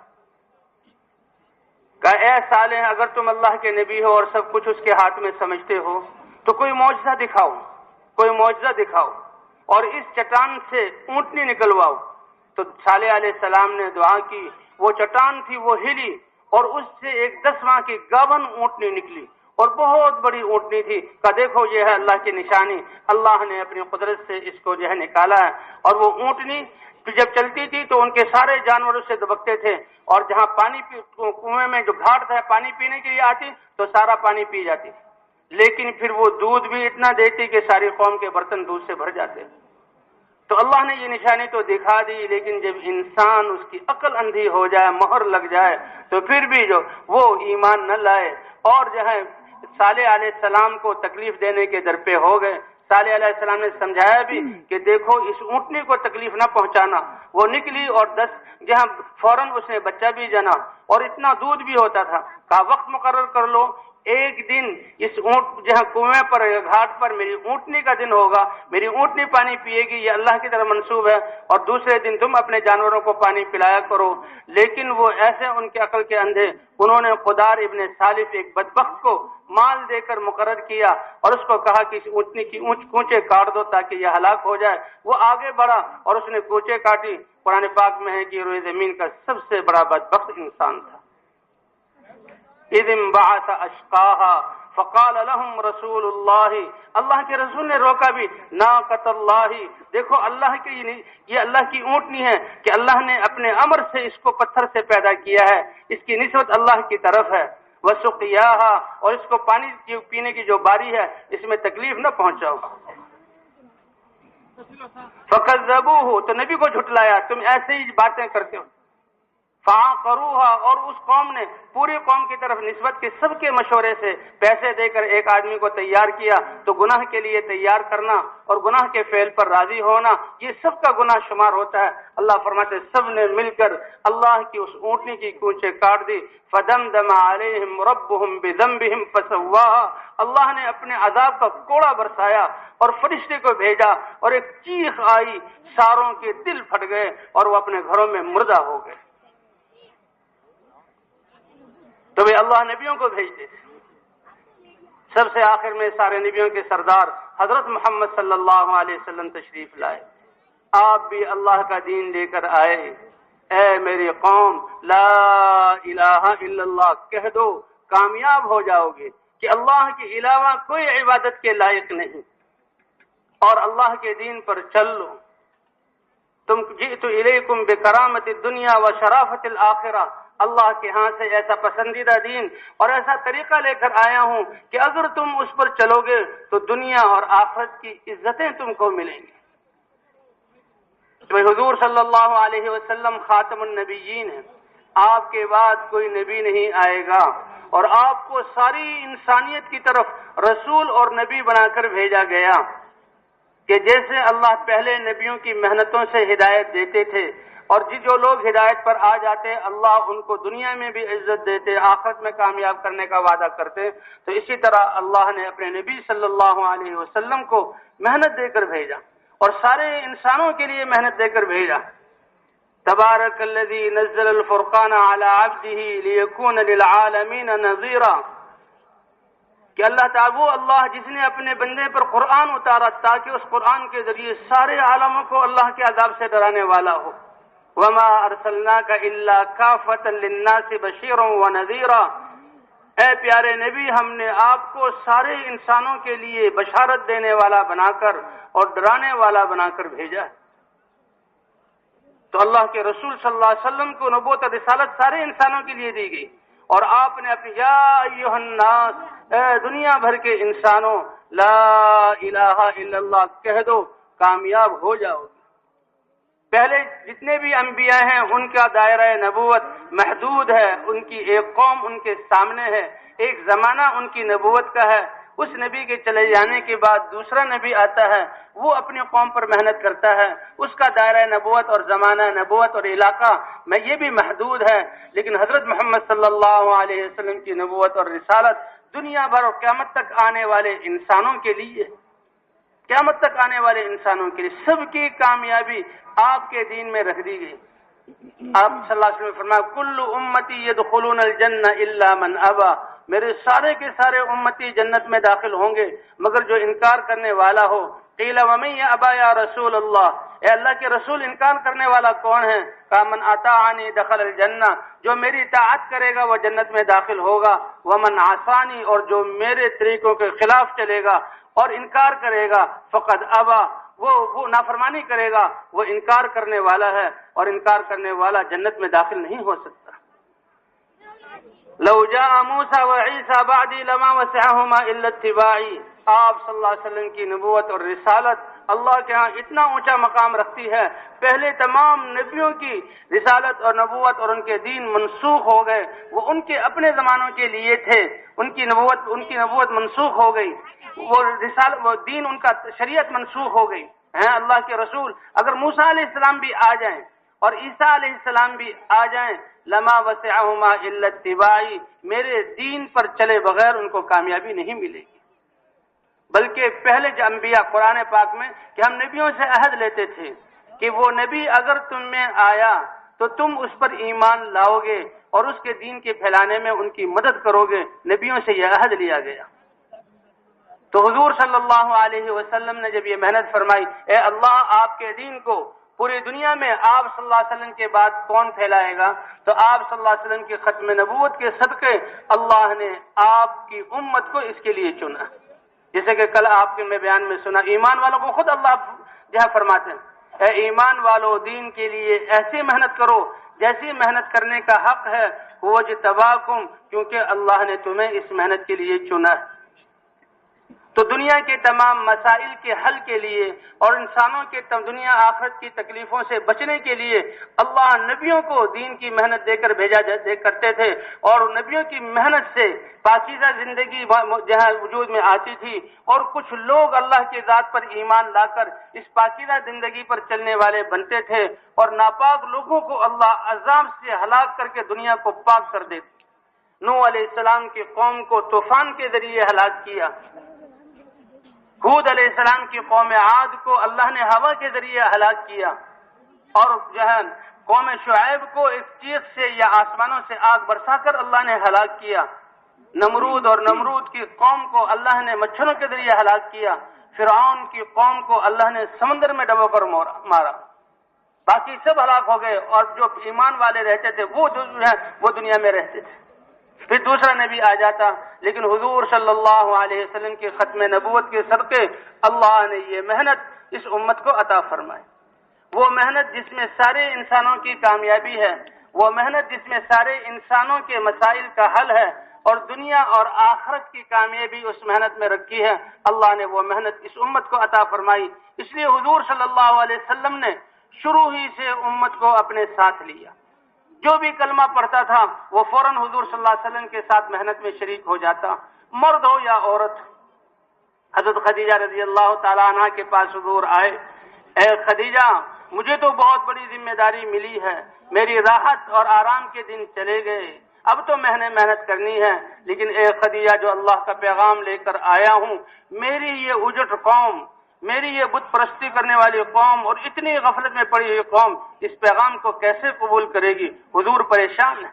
حضرت خدیجہ رضی اللہ تعالیٰ عنہ تسلی دیتی ہیں اور وہ کہتی ہیں، اے اللہ کے رسول، اللہ کا پیغام سب سے پہلے مجھے سنائیے اور میں سب سے پہلے آپ کے پیغام کو قبول کرنے والی ہوں۔ ہاں، اللہ نے حضرت خدیجہ رضی اللہ تعالیٰ عنہ کو حضور صلی اللہ علیہ وسلم کے لیے چنا تھا۔ اللہ کو پتا تھا میرا نبی جب ایسا پیغام لے کر آئے گا کہ یہ غفلت اور جہالت میں پڑے ہوئے لوگ اور ڈوبے ہوئے لوگ اور 360 بتوں کی عبادت کرنے والے، جب یہ میرا پیغام اور وحدانیت اور حق کو لے کر آئے گا تو قوم رد کر دے گی، میرا نبی بڑا پریشان ہوگا، تو لہذا ان کو تسلی دینے والی وہ خدیجہ رضی اللہ تعالی عنہا ہے۔ آپ سے عمر میں 15 سال بڑی ہیں، آپ کی عمر 25 سال، اور آپ کائنات کی سب سے حسین اور جوانی کا حسن اس کے اوپر، اور خدیجہ رضی اللہ تعالیٰ عنہ سے شادی ہوتی ہے کیونکہ یہ تسلی دینے والی۔ اے اللہ کے رسول آپ اس پیغام کو مجھ پر پیش کریں اور سب سے پہلے میں اس پیغام کو قبول کروں گی۔ اللہ کے رسول نے فرمایا یہ لات اور عزا کی عبادت یہ باطل ہے اور بتوں کی عبادت باطل ہے، اور میں لا الہ الا اللہ لے کر آیا ہوں۔ اے خدیجہ لا الہ الا اللہ کہو، محمد الرسول اللہ کہو۔ حضرت خدیجہ نے فوراً اس کلمے کو کہا۔ حضرت ابوبکر صدیق رضی اللہ تعالیٰ عنہ، حضور صلی اللہ علیہ وسلم نے ایک موقع پر فرمایا کیا ہوا میرا ابو بکر رنجیدہ کیوں ہے؟ ابو بکر کے رنجیدہ ہونے سے اللہ کا رسول بھی رنجیدہ ہے۔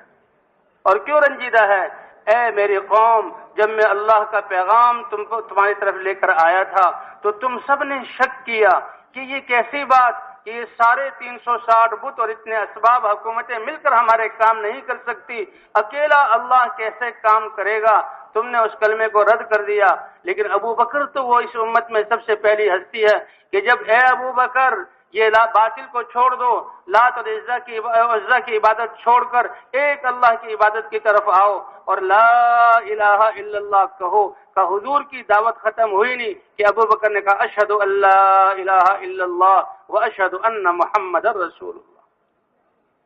اور اسی وقت اس کلمے کی دعوت شروع کی۔ وہ عرب تھے، اس کلمے کی حقیقت کو جانتے تھے کہ یہ کتنا اونچا کلمہ ہے، اور وہ سمجھتے تھے کہ اوہو ہماری قوم کیسی غفلت میں پڑی ہوئی ہے کہ کرنے والی ذات اللہ کی، پالنے والی ذات اللہ کی، کامیابی دینے والی ذات اللہ کی، ساری کائنات کے مالک اکیلے اللہ ہیں، جو کچھ ہو رہا ہے اس کے امر سے ہو رہا ہے، اور ہماری قوم کتنے اسباب میں ان چیزوں کے ہونے کو سمجھتی ہے۔ اپنی قوم کی جہالت اور حضور صلی اللہ علیہ وسلم کی صحبت کی وجہ سے قوم کی ہمدردی ان کے دلوں میں آتی تھی، نفرت نہیں آتی تھی، اس لیے اپنی جان پر سب کچھ جھیلتے ہوئے ان کو دعوت دینے کے لیے صحابہ نکلتے تھے۔ یہ جو ہم قصے سنتے ہیں صحابہ کرام کے کہ کیسے کیسے ان کو مارے، حضرت خباب ابن ارت اور حضرت بلال رضی اللہ تعالیٰ عنہ۔ خباب ابن ارت فرماتے ہیں کہ میں حضور کی دعوت قبول کرنے والوں میں سے اور مسلمانوں میں سے ایک چھٹا آدمی تھا۔ اللہ کے رسول کو سنا کہ لا الہ الا اللہ کہو، اعلیٰ درجے کی دنیا آخرت کی فلاح پالو گے، تو ہم نے اس پر یقین کرتے ہوئے لا الہ الا اللہ کہا اور کامیابی شروع ہوگی۔ لیکن آزمائش کے لیے تکلیفیں دی جا رہی ہیں۔ فرمایا مجھے تو آگ پر ڈالا جاتا تھا۔ حضرت عمر ابن خطاب رضی اللہ عنہ کے زمانہ میں آپ اپنی جگہ پر بیٹھے ہوئے ہیں، حضرت خباب آتے ہیں تو کہا مرحبا بسیدنا خباب و مرحبا بسیدنا بلال، خوش آمدید ہو، مبارک ہو ہمارے سردار بلال کے لیے اور ہمارے سردار خباب کے لیے۔ حالانکہ حضرت عمر ابن خطاب قریش اور بڑے قبیلے میں سے تھے، اور خباب اور بلال تو حبشہ کے تھے اور غلام تھے، اور خباب بھی عام لوگ تھے، لیکن اسلام میں نے ان کو اتنا اونچا کیا کہ جب حضرت عمر کی مجلس میں آ رہے ہیں تو حضرت عمر فرما رہے ہیں میرے دائیں اور بائیں جانب بیٹھنے کے قابل خباب اور بلال ہیں۔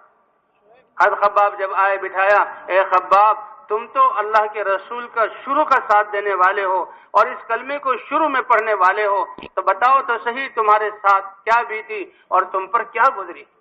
تو بلال خباب کھڑے ہوئے اور اپنی پیٹھ کو مجمع کی طرف کیا اور اپنی پیٹھ سے قمیض اٹھائی۔ لوگوں کے رونگٹے کھڑے ہو گئے کہ ان کی کمر میں تو ایسے گڑھے پڑے ہوئے ہیں کہ ایک یہاں چھوٹی سی انگلی کے برابر بھی جگہ سالم نہیں ہے۔ ان کے رونگٹے کھڑے ہو گئے، اے خباب یہ کیا ہوا؟ ایسی تو کمر کسی کی بھی نہیں دیکھی۔ کہا ہم ایمان لے آئے اور اس کلمے کی دعوت دیتے تھے، کوئی ہمارا خاندان نہیں تھا، کوئی ہماری قوم نہیں تھی، اس لیے میرے لیے تو لوگ لکڑی کی آگ میں آگ لگاتے اور اس کے انگارے بناتے، انگارے کو جمع کر کے زمین پر پھیلاتے اور اس کے اوپر مجھے لٹا کر میرے سینے پر چٹان رکھ دیتے تھے تاکہ تکلیف سے میں ہل نہ سکوں۔ اللہ کی قسم وہ انگارے میرے جسم سے نکلنے والی چربی سے بجھتے تھے۔ اور حضرت بلال رضی اللہ تعالیٰ عنہ کو یہ ایمان جو اللہ نے ہمیں عطا فرمایا، حضرت بلال رضی اللہ تعالیٰ عنہ کو اس ایمان کی دعوت دینے کی وجہ سے رسیوں میں باندھا جاتا تھا تاکہ آگے پیچھے نہ ہو سکیں اور اپنے جسم کو سہلا نہ سکیں، اور 10 سردار کھڑے ہو کر کوڑے مارتے تھے اور خون نکلتا تھا، اور بلال کہتے تھے احد احد، اکیلا اللہ ہی کی ذات ہے، وہی کرنے والے ہیں۔ وہ کہتے یا تو لا الہ الا اللہ چھوڑ دو ورنہ اسی حال میں تمہاری جان چلی جائے گی، کہ اس حال میں جان دینے کے لیے میں تیار ہوں لیکن لا الہ الا اللہ کو چھوڑنے کے لیے تیار نہیں۔ تو یہ تکالیف حضرات صحابہ کرام پر کیوں آئیں؟ اس لیے کہ جو بھی کلمہ پڑھتا تھا اس کلمے کی حقیقت اس کے سامنے آ جاتی اور اپنی قوم کی ہمدردی کی کتنی گمراہی اور کتنی جہالت میں اور حق سے کتنے وہ دور ہیں اور ان کا کتنا برا انجام ہوگا، وہ شفقت حضور صلی اللہ علیہ وسلم کی صحبت کی وجہ سے جو ان کے دلوں میں آتی تھی، صحابہ کو بیٹھنے نہ دیتی اور اس پہاڑوں کے برابر تکلیفیں اپنے اوپر سہتے تھے اور وہ دعوت دیتے تھے۔ علماء فرماتے ہیں کہ جیسے حالات تھے، اگر مصلحت کی خاطر صحابہ کرام اپنے ایمان کو چھپا لیتے اور اپنے گھروں میں بیٹھے رہتے اور اپنے ذات ہی کی فکر کرتے تو کسی پر کوئی تکلیف نہ آتی،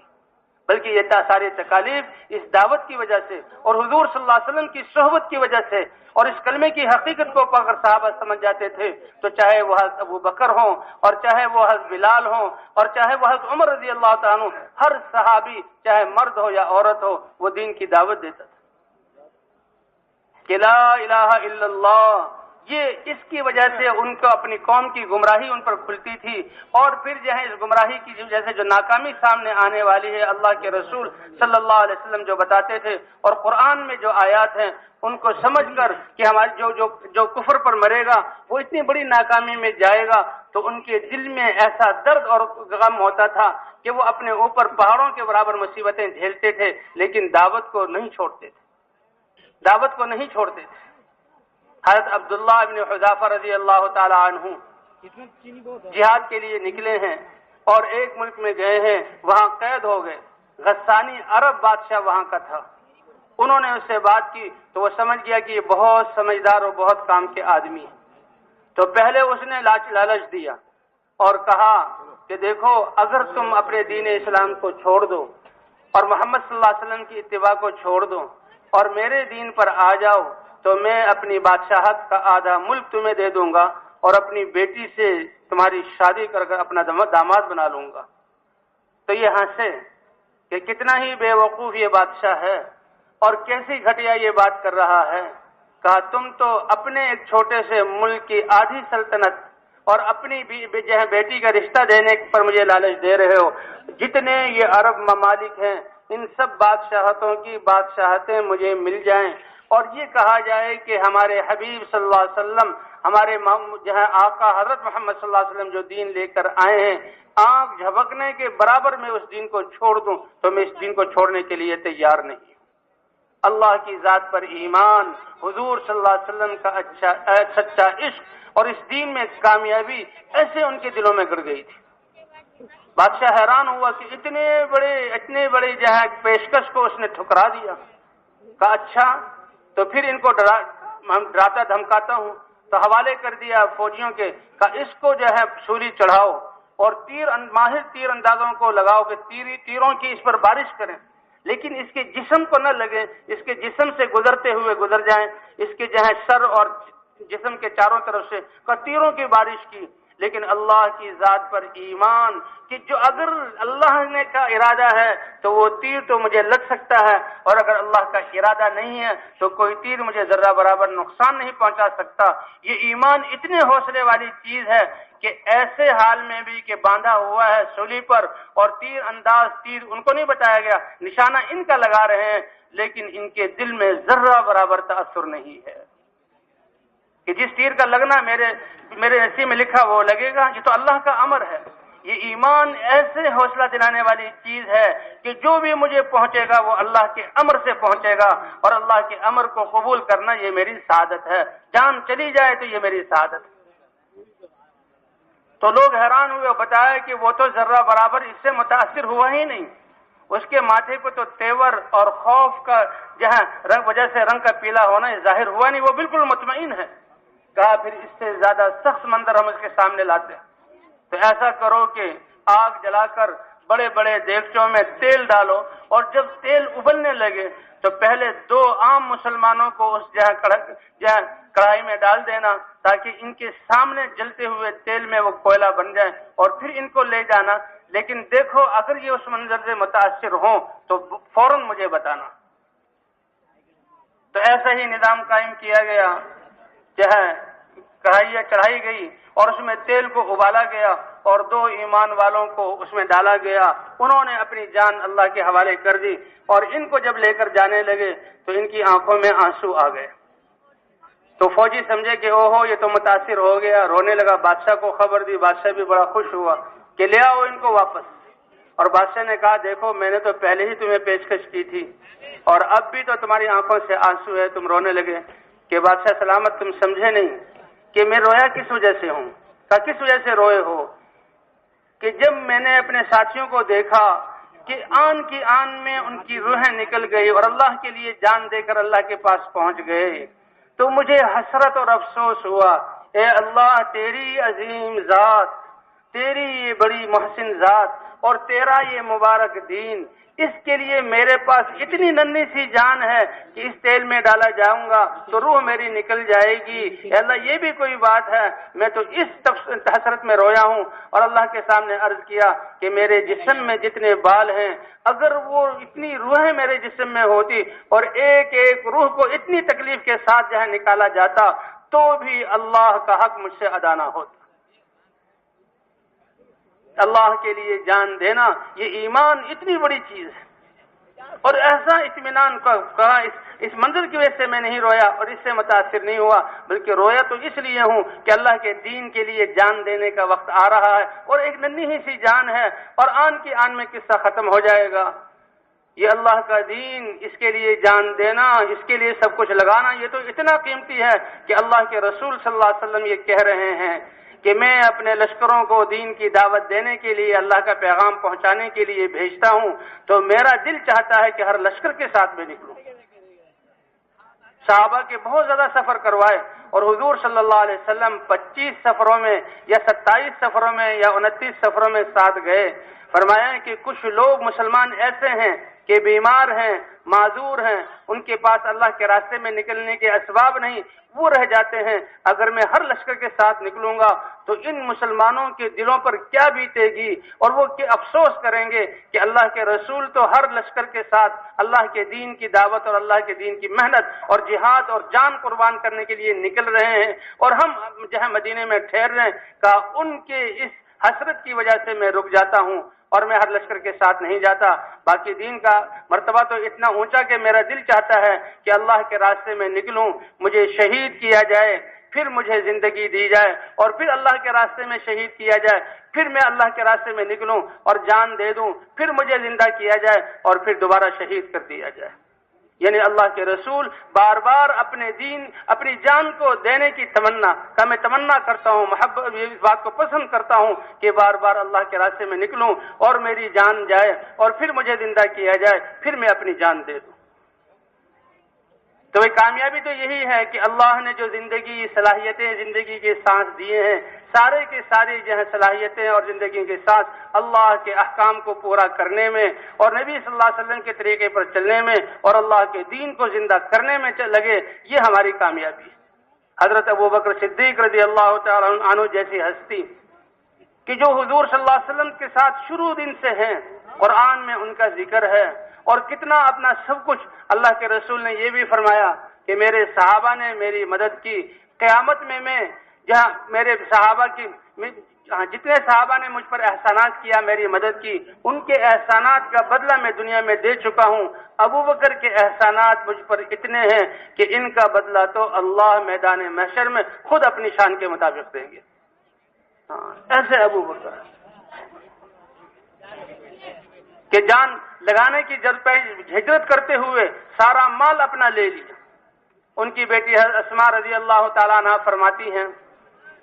کہ میرے ابا جب حضور صلی اللہ علیہ وسلم کے ساتھ ہجرت کے لیے گئے تو حضور صلی اللہ علیہ وسلم کی خدمت کی خاطر آپ پر خرچ کرنے کے لیے جہاں 40,000 دراہم سارے کے سارے دراہم لے گئے، اور گھر میں کوئی ٹکا اور پیسہ نہیں چھوڑا، درہم اور دینار نہیں چھوڑا۔ لیکن دادا تھے بوڑھے اور اندھے، وہ شور مچانے لگے کہ معلوم ہوتا ہے تمہارا باپ تو سارے پیسے لے گیا ہے۔ فرماتی ہے میں نے اپنے دادا کو تسلی دینے کے لیے جس طاقچے میں میرے دادا پیسے رکھا کرتے تھے اس میں میں نے کنکریاں رکھی اور اوپر سے یہ موٹا سا کپڑا بچھا دیا اور اپنے دادا کا ہاتھ اس کے اوپر سے گزارا۔ وہ سمجھے ہاں یہ کچھ ٹھیکرے سے یہ درہم اور دنانیر ہیں، چلو تمہارے لیے کچھ چھوڑ کر گیا ہے۔ تو میں نے خدا کی قسم حضرت ابوبکر صدیق سارا مال لے گئے تھے اور تبوک کے موقع پر بھی سارا مال لگا دیا۔ ایک موقع پر تو دیکھا کہ وہاں سے جبرائیل نے کہا اے اللہ کے رسول، آپ کے یہ صحابی حضرت ابوبکر، اس کا لباس کیسا ہے کہ اس پر تو ٹاٹ کا کپڑا ہے، وہ پرانا سا ٹاٹ جو پردوں کے لیے لٹکایا تو وہ اس نے جسم پر ڈالا ہوا ہے اور کانٹوں سے، اور آج تو سارے فرشتوں نے لباس پہنا ہے، یہ اس کا حال کیسے ہوا؟ اے جبرائیل، ابو بکر نے ہجرت سے پہلے بھی اپنا سارا مال لگایا اور ہجرت کے بعد بھی سب کچھ خرچ کیا، آج حال یہ ہو گیا کہ اس شہزادے کے پاس یہاں ڈھنگ سے پہننے کے کپڑے بھی نہیں رہے اور یہ ٹاٹ والے کپڑے ان کے جسم کے اوپر ہیں۔ کہا اے محمد صلی اللہ علیہ وسلم، اللہ کے رسول، اللہ نے مجھے بھیجا ہے اور اللہ نے یہ فرمایا ہے کہ ابو بکر کو میرا سلام کہہ دو اور ابو بکر سے کہو اے ابو بکر کیا تم اس حال میں مجھ سے راضی ہو؟ میرے دین کی محنت کرتے ہوئے یہ حال پہنچا ہے۔ اللہ کے رسول نے حضرت ابو بکر کو اللہ کا سلام پہنچایا اور یہ کہا اللہ تم سے یہ پوچھ رہے ہیں کہ اے ابو بکر اس حال میں تم راضی ہو کہ میرے دین کے لیے سب کچھ لگ گیا؟ حضرت ابو بکر خوشی کے مارے رو پڑے اور 3 دفعہ فرمایا انا ان ربی راض، انا ان ربی راض، انا ان ربی راض، اے اللہ میرا دین سب کچھ تیرے دین کے لیے لگ گیا، میں اس حال میں بھی تجھ سے راضی ہوں۔ تو بھی ہمارے جمع ہونے کا مقصد کہ اللہ نے جو ذمہ داری دی ہے کہ اللہ کا دین پوری دنیا میں زندہ ہو جائے، اللہ نے امت کے ہر فرد کے ذمہ پوری امت کو کیا ہے اور پوری امت کے ذمہ اللہ تعالیٰ نے اس امت کے ہر فرد کو کیا۔ اس امت کو وہ محنت عطا فرمائی ہے جس محنت سے اللہ کا دین زندہ ہوتا ہے اور جس محنت سے انسانیت جہاں مسائل سے نکل کر کامیابی کے راستے پہ پڑتی ہے۔ جو محنت نبیوں کو دی جاتی تھی اللہ نے ختم نبوت کی وجہ سے وہ محنت اس امت کو عطا فرمائی۔ تو حضرت ابو بکر صدیق رضی اللہ تعالی عنہ جب حضور صلی اللہ علیہ وسلم کا انتقال ہوا، اللہ نے امت کو بتلانے کے لیے کہ دیکھو یہ دین اس کا تعلق حضور کی محنت کے ساتھ ہے، حضور کے انتقال ہوتے ہی حالات بدل گئے، کئی قبائل مرتد ہو گئے اور بہت سے لوگوں نے زکوٰۃ دینا بند کر زکوٰۃ سے انکار کر دیا اور روم کی فوجیں جو ہیں حجاز کے بارڈر پر آ گئیں کہ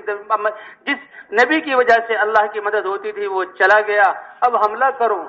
تو حضرت ابو بکر صدیق رضی اللہ عنہ اٹھے ہیں اور مسلمانوں کو 100% گھروں سے نکالا ہے۔ حضرت اسامہ کے لشکر کو روانہ کیا۔ صحابہ نے کہا تھا اب حضرت کیونکہ حالات بدل گئے، حضور صلی اللہ علیہ وسلم کا انتقال ہو گیا اور ہمارے ہاتھوں سے معاملہ نکل گیا، کتنے قبائل مرتد ہو گئے، اسامہ کے لشکر کو نہ بھیجو، اس کو روک لو۔ حضرت ابو بکر صدیق رضی اللہ تعالیٰ عنہ جمع اللہ کے حکم پر، اللہ کے رسول کے حکم پر کہ ابو قحافہ کے بیٹے کے لیے یہ ممکن نہیں کہ جس لشکر کے روانہ کرنے کا حکم اللہ کے رسول دے کر گئے ہوں اس کو روک لیا جائے، وہ رکے گا نہیں، وہ بھی اللہ کے راستے میں نکلے گا۔ اور فرمائے جو عرب قبائل مرتد ہوئے ہیں اس کے لیے میں ہر ایک کو جہاں مدینے سے نکالوں گا چاہے مدینے کا کچھ حال بھی ہو۔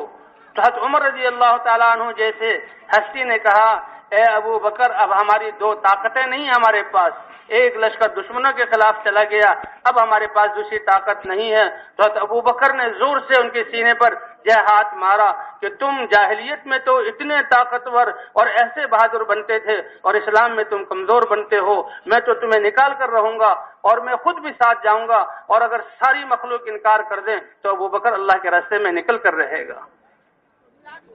تو حضرت ابو بکر رضی اللہ تعالیٰ عنہ نکلے اور 3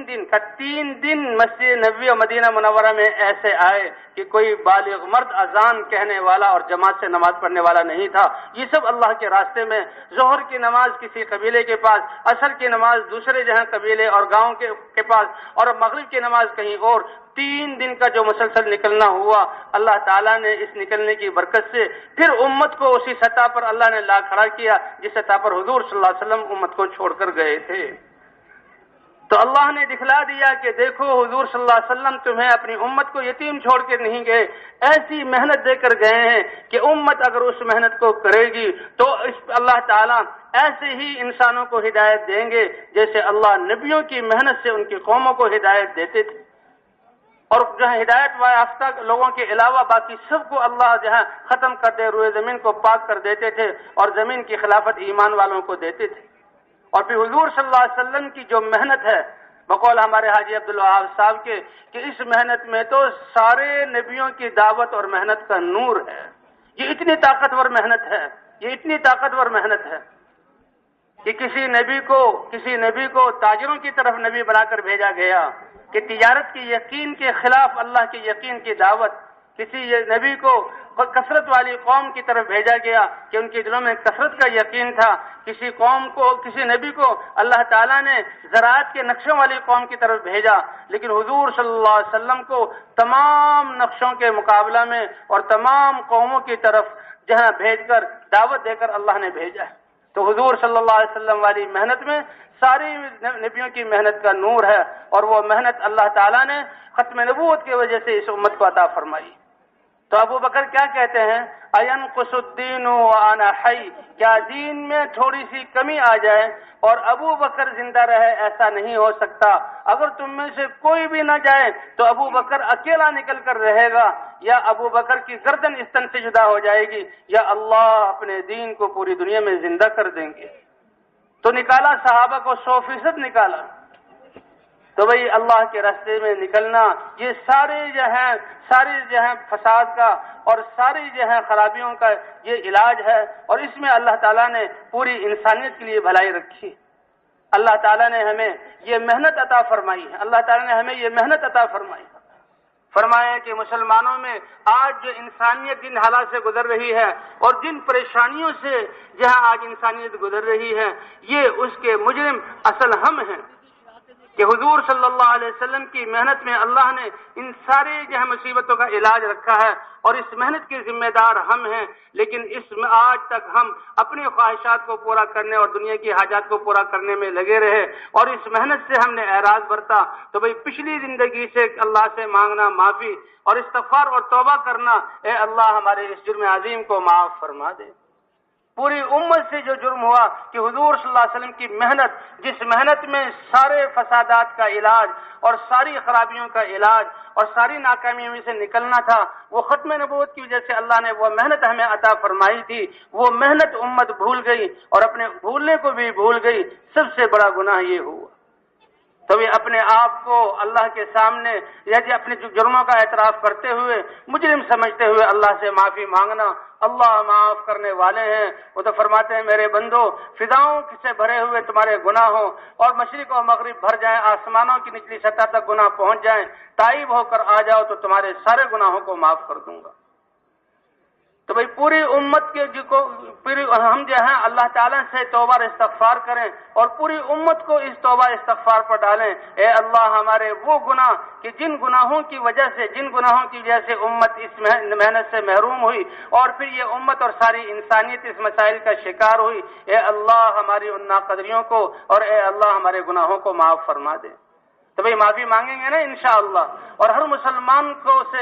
جہاں توبہ کی طرف متوجہ کریں گے نا انشاءاللہ، استغفار میں لگنا اور اللہ سے معافی مانگنا، یہ علاج ہے ان ساری مشاکل کا۔ اور پھر اس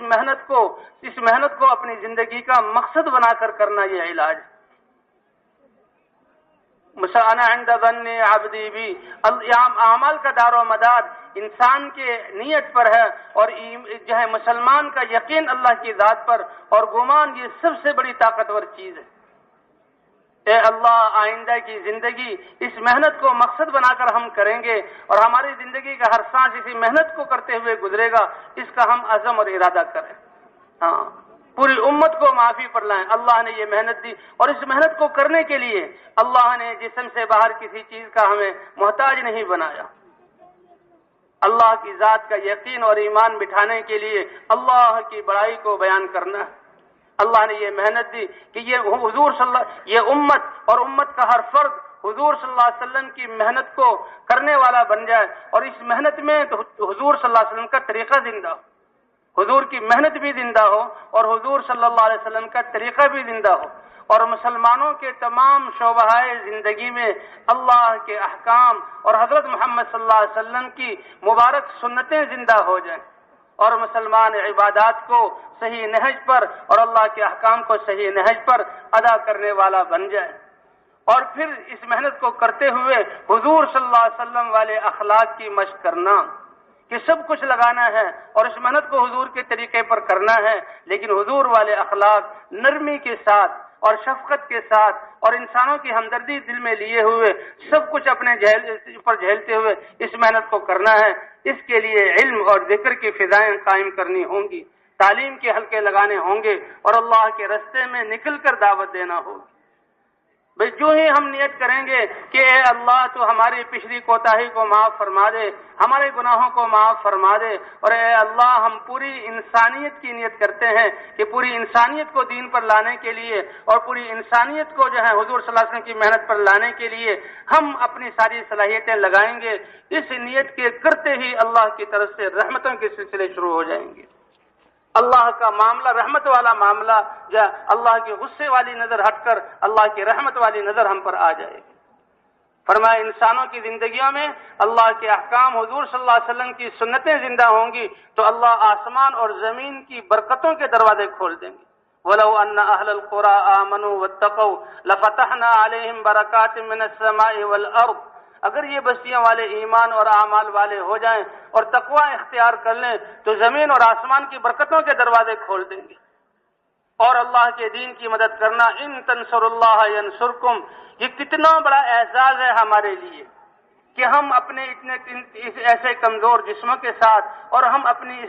ناتواں زبانوں کے ساتھ اور اللہ کے دیے ہوئے کچھ مال کو لے کر اللہ کے رستے میں نکلیں، اللہ کی دی ہوئی طاقت کے ذریعے ہم قدموں کو اٹھائیں اور اپنے مسلمان بھائیوں کے پاس جائیں اور ان کو اللہ کے دین کی محنت کی طرف بلائیں۔ اللہ تعالیٰ اس کو کتنے اونچے پیرائے میں کہتے ہیں کہ دیکھو میرے بندے میرے دین کی مدد کر رہے ہیں۔ اللہ کے راستے میں نکلنا، اللہ کی طرف بلانا اور اللہ کے احکام کی دعوت دینا اور پھر اس امت کو دین کی محنت پر اٹھانا، اللہ تعالیٰ اس کو کتنے بڑے پیرائے پر کہ دیکھو میرے دین کی یہ مدد کرنے والے۔ اور ان تنصر اللہ ینصرکم، جب تم اللہ کے دین کی مدد کرو گے تو اللہ اپنی قدرت سمیت تمہاری مدد فرمائیں گے۔ وَإِن يَنصُرْكُمُ اللَّهُ فَلَا غَالِبَ لَكُمْ، اور اگر اللہ تمہاری مدد کرنے والے بن جائے تو کائنات میں کوئی مخلوق اور کوئی حال تم پر غالب آ نہیں سکتا۔ اس لیے بھی ہم اللہ کی ذات پر بھروسہ کر کے اللہ کے راستے میں نکلیں۔ لَغَدْوَةٌ فِي سَبِيلِ اللَّهِ أَوْ رَوْحَةٌ خَيْرٌ مِّنَ الدُّنْيَا وَمَا فِيهَا، ایک صبح یا ایک شام اللہ کے دین کو زندہ کرنے کے لیے اللہ کے راستے میں نکل پڑنا،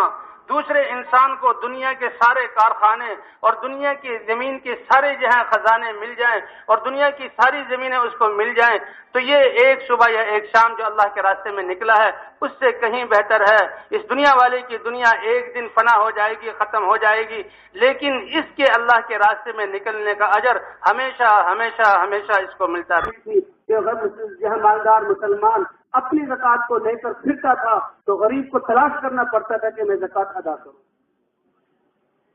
تو اللہ کے رسول ایسی دین دے کر گئے، ایسا دین دے کر گئے، ایسی زندگی دے کر گئے کہ جس میں جو ہے فقیروں کے لیے بھی رہبری اور جس میں مالداروں کے لیے بھی رہبری اور جس میں بادشاہوں کے لیے بھی رہبری۔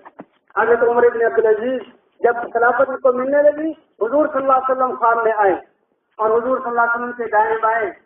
حضرت عمر اور حضرت ابو بکر تھے۔ کہا اے عمر، تمہیں مسلمانوں کا معاملہ تمہارے حوالے کیے جائے گا، خلافت تمہیں دی جائے گی، معاملہ ایسا کرنا جیسے میرے ان ساتھیوں نے کیا۔ یہ بڑے نازک اور نفیس تھے، کئی اونٹوں پر ان کا لباس اور سامان لگ کے چلا جاتا تھا۔ تو پھر جب ان نے یہ دیکھا کہ خلافت مجھے ملے گی، بیوی سے کہا جو عبد الملک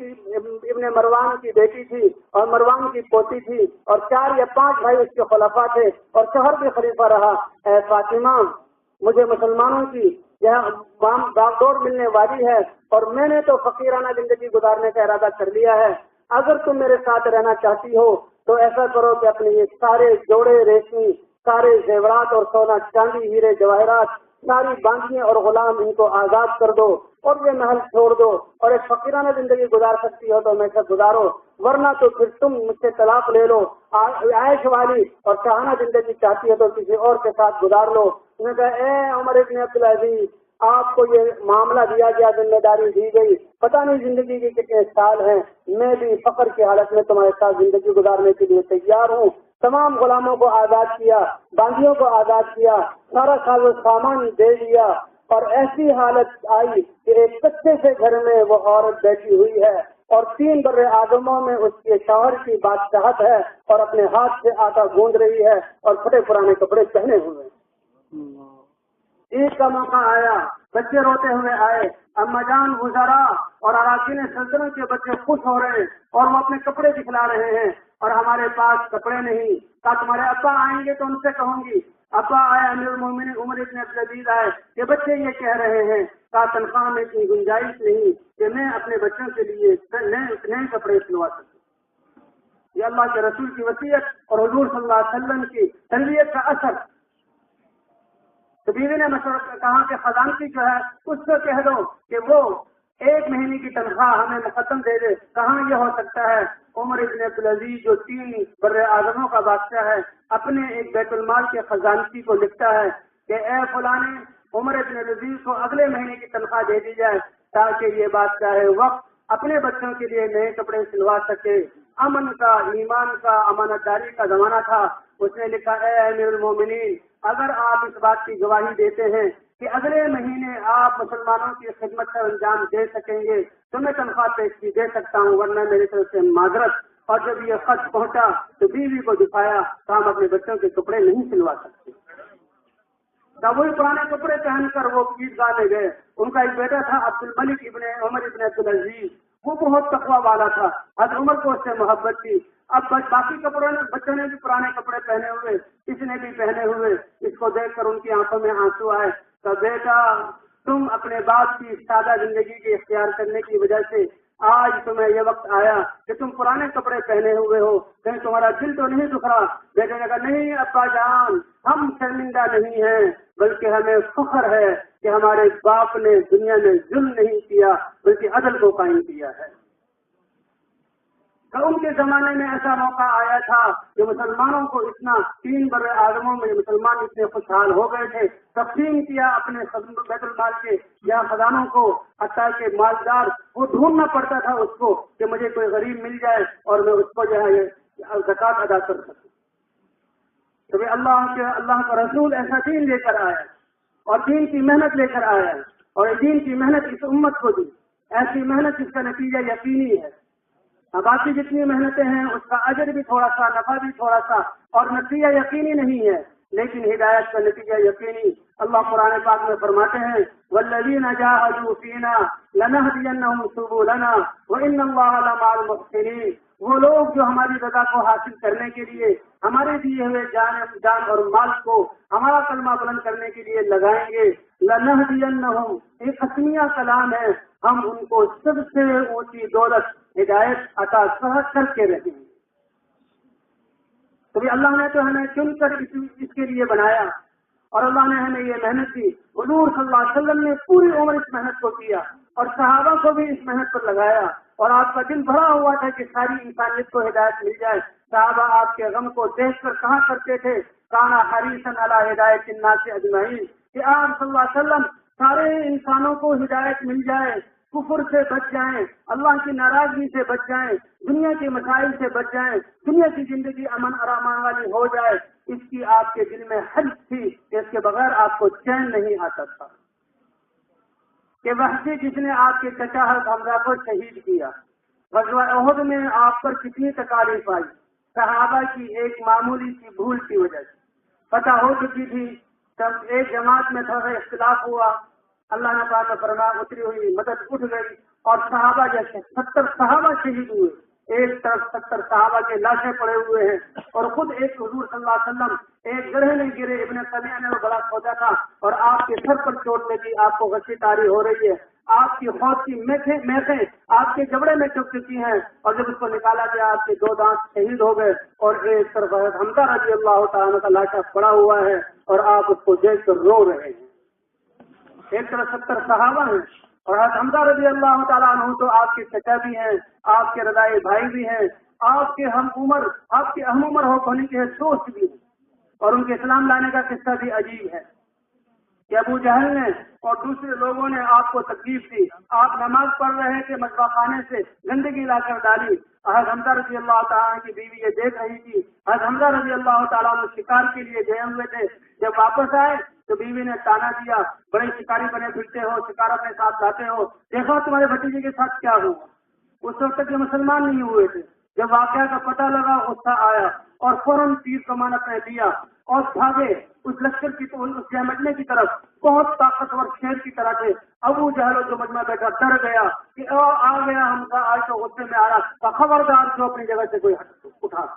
کسی کی مجال نہیں تھی۔ ابو جہل اور عبداللہ بن زبرہ ایسے نام تھا، کسی کی مجال نہیں کہ وہ وہاں سے اٹھ جائے، اور ان کی سروں پر مارا اور کہا کہ تم میرے بھتیجے کو، میرے بھائی کے اس عظیم بیٹے کو اس لیے تکلیف دیتے ہیں، وہ کلمے کی طرف بلاتا ہے تو سن لو، آج میں بھی یہ کلمہ پڑھ کر اس کی آنکھوں کو ٹھنڈا کرتا ہوں۔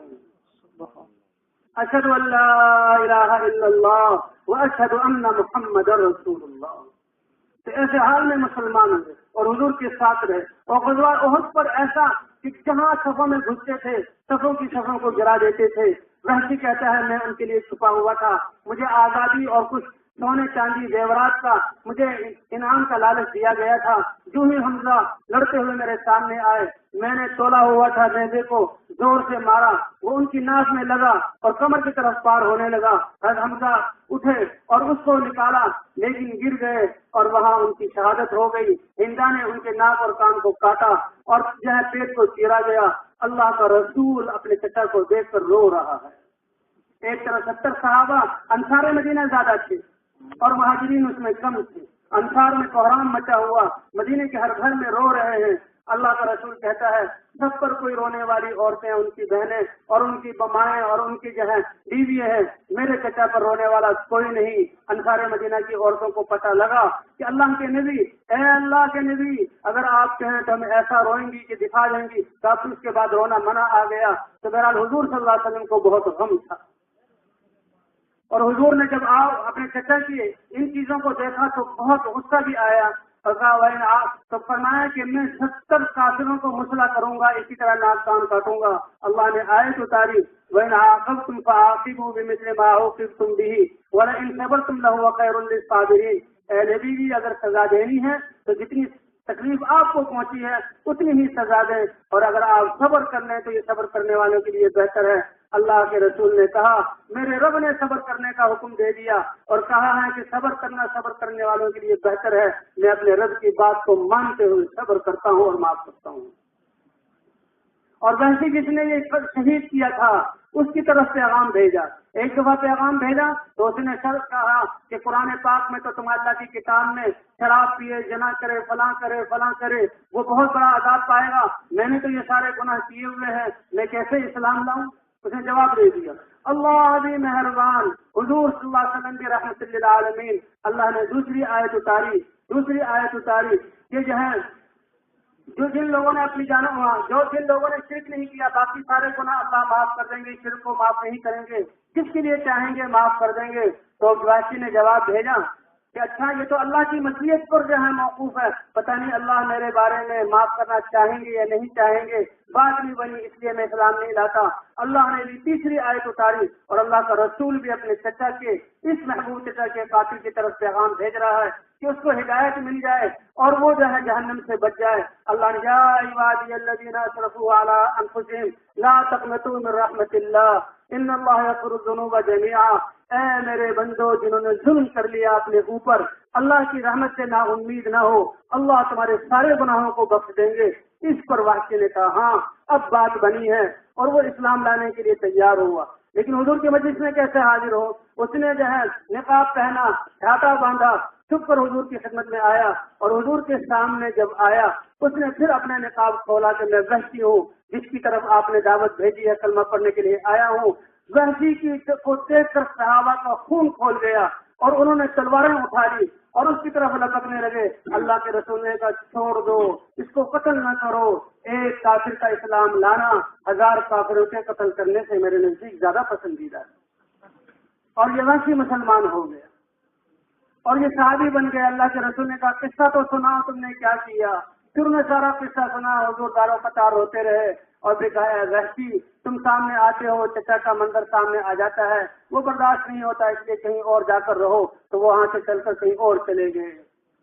تو اللہ کے تو اس غزوہ خندق احد کے موقع پر ایک صحابی اپنی آنکھ لے کر آئے اور صحابہ نے کہا یا رسول اللہ اب تو حد ہو گئی, اس قوم کے لیے بددعا کر دیجیے. اللہ کے رسول نے ہاتھ اٹھائے. اس حال میں, اس پریشانی میں آپ ان کے لیے کیا کہتے ہیں؟ اللہم اہد قومی فإنہم لا یعلمون. اے اللہ یہ میری قوم جس نے مجھ پر اتنا ظلم کیا ان کو ہدایت جیسی دولت عطا فرما دے کیونکہ یہ حقیقت کو جانتے نہیں ہیں. اس وقت اللہ کا رسول ہدایت کی دعا کر رہا ہے. تو اللہ نے ختم نبوت کے صدقے اس امت کو چنا ہے اور اس امت کو اس کے لیے بھیجا گیا. کنتم خیر امت, تم بہترین امت ہو, تمہیں لوگوں کی نفع رسانی کے لیے نکالا گیا, تمہیں لوگوں کی نفع رسانی کے لیے نکالا گیا کہ تم اللہ کی پسندیدہ باتوں کا حکم کرتے ہو اور برائیوں سے روکتے. تو آج ہم اپنی زندگیوں کو دیکھ لیں کہ ہمیں تو حضور صلی اللہ علیہ وسلم کی زندگی اور اللہ کا بھیجا ہوا دین اپنا کر پوری امت کے پاس، انسانیت کے پاس پیغام لے کر جانا تھا، لیکن آج تو ہم خود ان سنتوں اور اسلام والی زندگی کو بھولے ہوئے ہیں۔ اللہ نے صرف اس امت میں پیدا فرمایا، تو گزارش یہ ہے کہ جو پچھلی جو زندگی ہماری گزری اس پر اللہ سے توبہ کر لیں، اللہ سے معافی مانگ لیں، استغفار کر لیں۔ اللہ بڑے معاف کرنے والے ہیں، اور آئندہ کے لیے عزم کریں کہ انشاءاللہ اب زندگی کا ہر لمحہ اور ہر سانس اور اللہ کی دی ہر صلاحیت اللہ کی پہچان کروانے میں، اللہ کے کلمے کو بلند کرنے میں، حضرت محمد صلی اللہ علیہ وسلم کی لائی مبارک زندگی کو دنیا میں پھیلانے پر لگے گی۔ تو اس کے لیے تیار ہے نا انشاءاللہ؟ ہاں، سودا زندگیوں کا ہے، پچھلی پر معافی مانگنا اور آئندہ کے لیے عزم ارادہ کرنا۔ کتنے وعدے ہیں اللہ کے اور اللہ کے رسول کی۔ فرمایا کہ ایک گھڑی اللہ کے راستے میں اللہ کے کلمے کو بلند کرنے کے لیے میدان میں کھڑے ہونا، ایک گھڑی 35 سیکنڈ کی ہوتی ہے، 35 منٹ کی ہوتی ہے، 25 یا 35 منٹ کی ہوتی ہے۔ فرمایا کہ ایک گھڑی اللہ کے راستے میں کہ ساری دنیا میں اللہ کا کلمہ بلند ہو جائے، یہ بہتر ہے اس شخص کی عبادت سے جو رمضان شریف کے مہینے میں 27ویں رات شب قدر ہو اور بیت اللہ کا سعادت اس کو نصیب ہو، اور لیلۃ القدر میں رمضان میں بیت اللہ حجر اسود کے سامنے کھڑے ہو کر ساری رات وہ عبادت کرے۔ لیلۃ القدر 1000 مہینوں کے برابر، اور بیت اللہ کی عبادت 10 گنا اور زیادہ، اور وہ رمضان شریف میں ساری رات عبادت کر رہا ہے۔ کتنے سالوں کا اس نے ثواب لے لیا۔ فرمایا کہ اللہ کے راستے میں اللہ کے کلمے کو بلند کرنے کے لیے کھڑے ہونے والے کی ایک گھڑی اس کی اس ساری عبادت سے کہیں افضل ہے۔ کتنی بڑی یہاں کتنے بڑے فضائل۔ حضور صلی اللہ علیہ وسلم غزوہ موتا کے موقع پر ایک جماعت کی تشکیل فرماتے ہیں، اور اس میں زید بن حارثہ جو آپ کے منہ والے بیٹے تھے ان کو روانہ کرتے ہیں اور ان کی شہادت کی خوشخبری سناتے ہیں۔ پھر اپنے چچاداد بھائی جعفر ابن ابی طالب، اپنے آپ چچاداد بھائی بھی ہیں، آپ کے داماد علی کے چھوٹے ان کے بھی بھائی ہیں، اور وہ بھی ہجرت کر کے آئے ہیں۔ کہتے ہیں یہ امیر بنیں گے اگر یہ شہید ہو جائیں، ان کی شہادت کی خوشخبری سناتے ہیں تو عبداللہ بن رواحہ کو امیر بنا دیا جائے، اور عبداللہ بن رواحہ بھی امیر بن جائیں، وہ شہید ہو جائیں تو مسلمان مشورے سے کسی کو امیر بنا دیں۔ تو یہ لشکر روانہ ہونے لگتا ہے، حضور صلی اللہ علیہ وسلم خود ان کو روانہ کرتے ہیں، الوداعی کلمات کہتے ہیں۔ لیکن جو روانگی کا وقت جیسے آج جمعہ تھا وہ جمعے کا دن تھا۔ عبداللہ بن رواحہ کو ایک یہودی نے کہا کہ اللہ کے نبی ہیں، اور اللہ کے نبی کی شہادت کی پیشن گوئی سچی ہوتی ہے تو بالکل نارمل خوش ہیں کہ اللہ کے راستے میں شہید ہوں گا جا کے۔ لیکن یہ خیال آیا کہ یہ تو جمعے کا دن ہے، جمعہ کوئی 2-3 دن بعد بھی نہیں، ابھی چند گھنٹوں کی بات ہے۔ جماعت کو روانہ کیا، اجازت لے لی کہ آپ لوگ تو پیدل چلو گے، میں تیزی کے ساتھ آپ کے پاس پہنچ جاؤں گا۔ بس سواری تیار تھی، مسجد نبوی میں آ کر بیٹھ گئے اور اللہ اللہ کرتے رہے۔ جمعہ پڑھا، حضور کی زیارت ہوئی، اذان سنی، خطبہ سنا، نماز پڑھی، دعا میں شریک ہوئے، اور حضور صلی اللہ علیہ وسلم نے جب صحابہ کو دیکھا، اے ابن رواحہ تم کیوں رک گئے؟ یہ حضور کا سوال کہ جماعت تو اللہ کے راستے میں جا چکی ہے، تو کیا فرمایا؟ وجمع معک یا رسول اللہ، ایسا جواب جس میں احترام، جس میں محبت، جس میں عشق، اور حضور صلی اللہ علیہ وسلم کے پیچھے نماز کی عظمت، آپ کے پیچھے جمعے کی آخری نماز پڑھنے کے لیے رکا ہوں، سواری وہ ہے جا رہا ہوں، تیز دوڑاؤں گا پہنچ جاؤں گا۔ تو علماء کہتے ہیں حضرت عبداللہ ابن رواحہ نے یہ اعمال کیے، مسجد نبوی کا اعتکاف، حضور کے پر نظر، حضور کی کو اپنی نظر سے، ایمان کی نظر سے دیکھنا، یہ صحابی بنا دیتا ہے، حضور کے خطبے کو سننا، حضور کے پیچھے جمعہ پڑھنا، یہ ساری باتیں اعمال ان کی، اس کا ثواب ان کو مل گیا۔ اور جماعت والے صرف اللہ کے راستے میں چلے، گرد و غبار کو سہا، گرمی کو برداشت کیا، تھکاوٹ کو برداشت کیا، آدھے دن کے بعد وہاں پہنچے، تو یہ دونوں طرف سے اعمال۔ اب یہ ثواب تو ان کو مل گیا، جماعت والوں نے یہ اعمال نہیں کیے۔ اس پر اللہ کا رسول فرما رہا ہے، اے ابن رواحہ تم رک گئے، لو انفقت ما فی الارض جميعا ما ادرکت غدوتهم، اگر تو روئے زمین کے خزانوں کا مالک بن جائے اور ان سب کو اللہ کی راہ میں خرچ کر دے، تو بھی تم جو تمہارے ساتھی آدھا دن مجھے چھوڑ کر اللہ کے راستے میں نکلے ہیں، اللہ کے راستے میں نکلنے کے ثواب کو تم پہنچ نہیں سکتے۔ اللہ کا رسول کہہ رہا ہے، اے معاذ میں تجھ سے محبت کرتا ہوں اور گلے مل رہا ہے، اور اے معاذ میں تمہیں یمن بھیجنے والا ہوں اور اے معاذ اس دعوت کو دو۔ حضرت معاذ نے پوچھا کہ کیا کیا میں کروں؟ حضور نے ہدایت دی، اور اے معاذ کا جب تم واپس آؤ گے معلوم ہوتا ہے تم مجھے دیکھ نہیں سکو گے، تم میری قبر پر سے گزرو گے۔ اور حضور بھی رو رہے ہیں، حضرت معاذ بھی رو رہے ہیں۔ حضور نے بھی اللہ سے نہیں کہا اے اللہ اور علم حاصل کرنے دے اور صحبت میں رہنے دے، نہیں، اللہ کا پیغام پہنچانا اتنا عظیم ہے،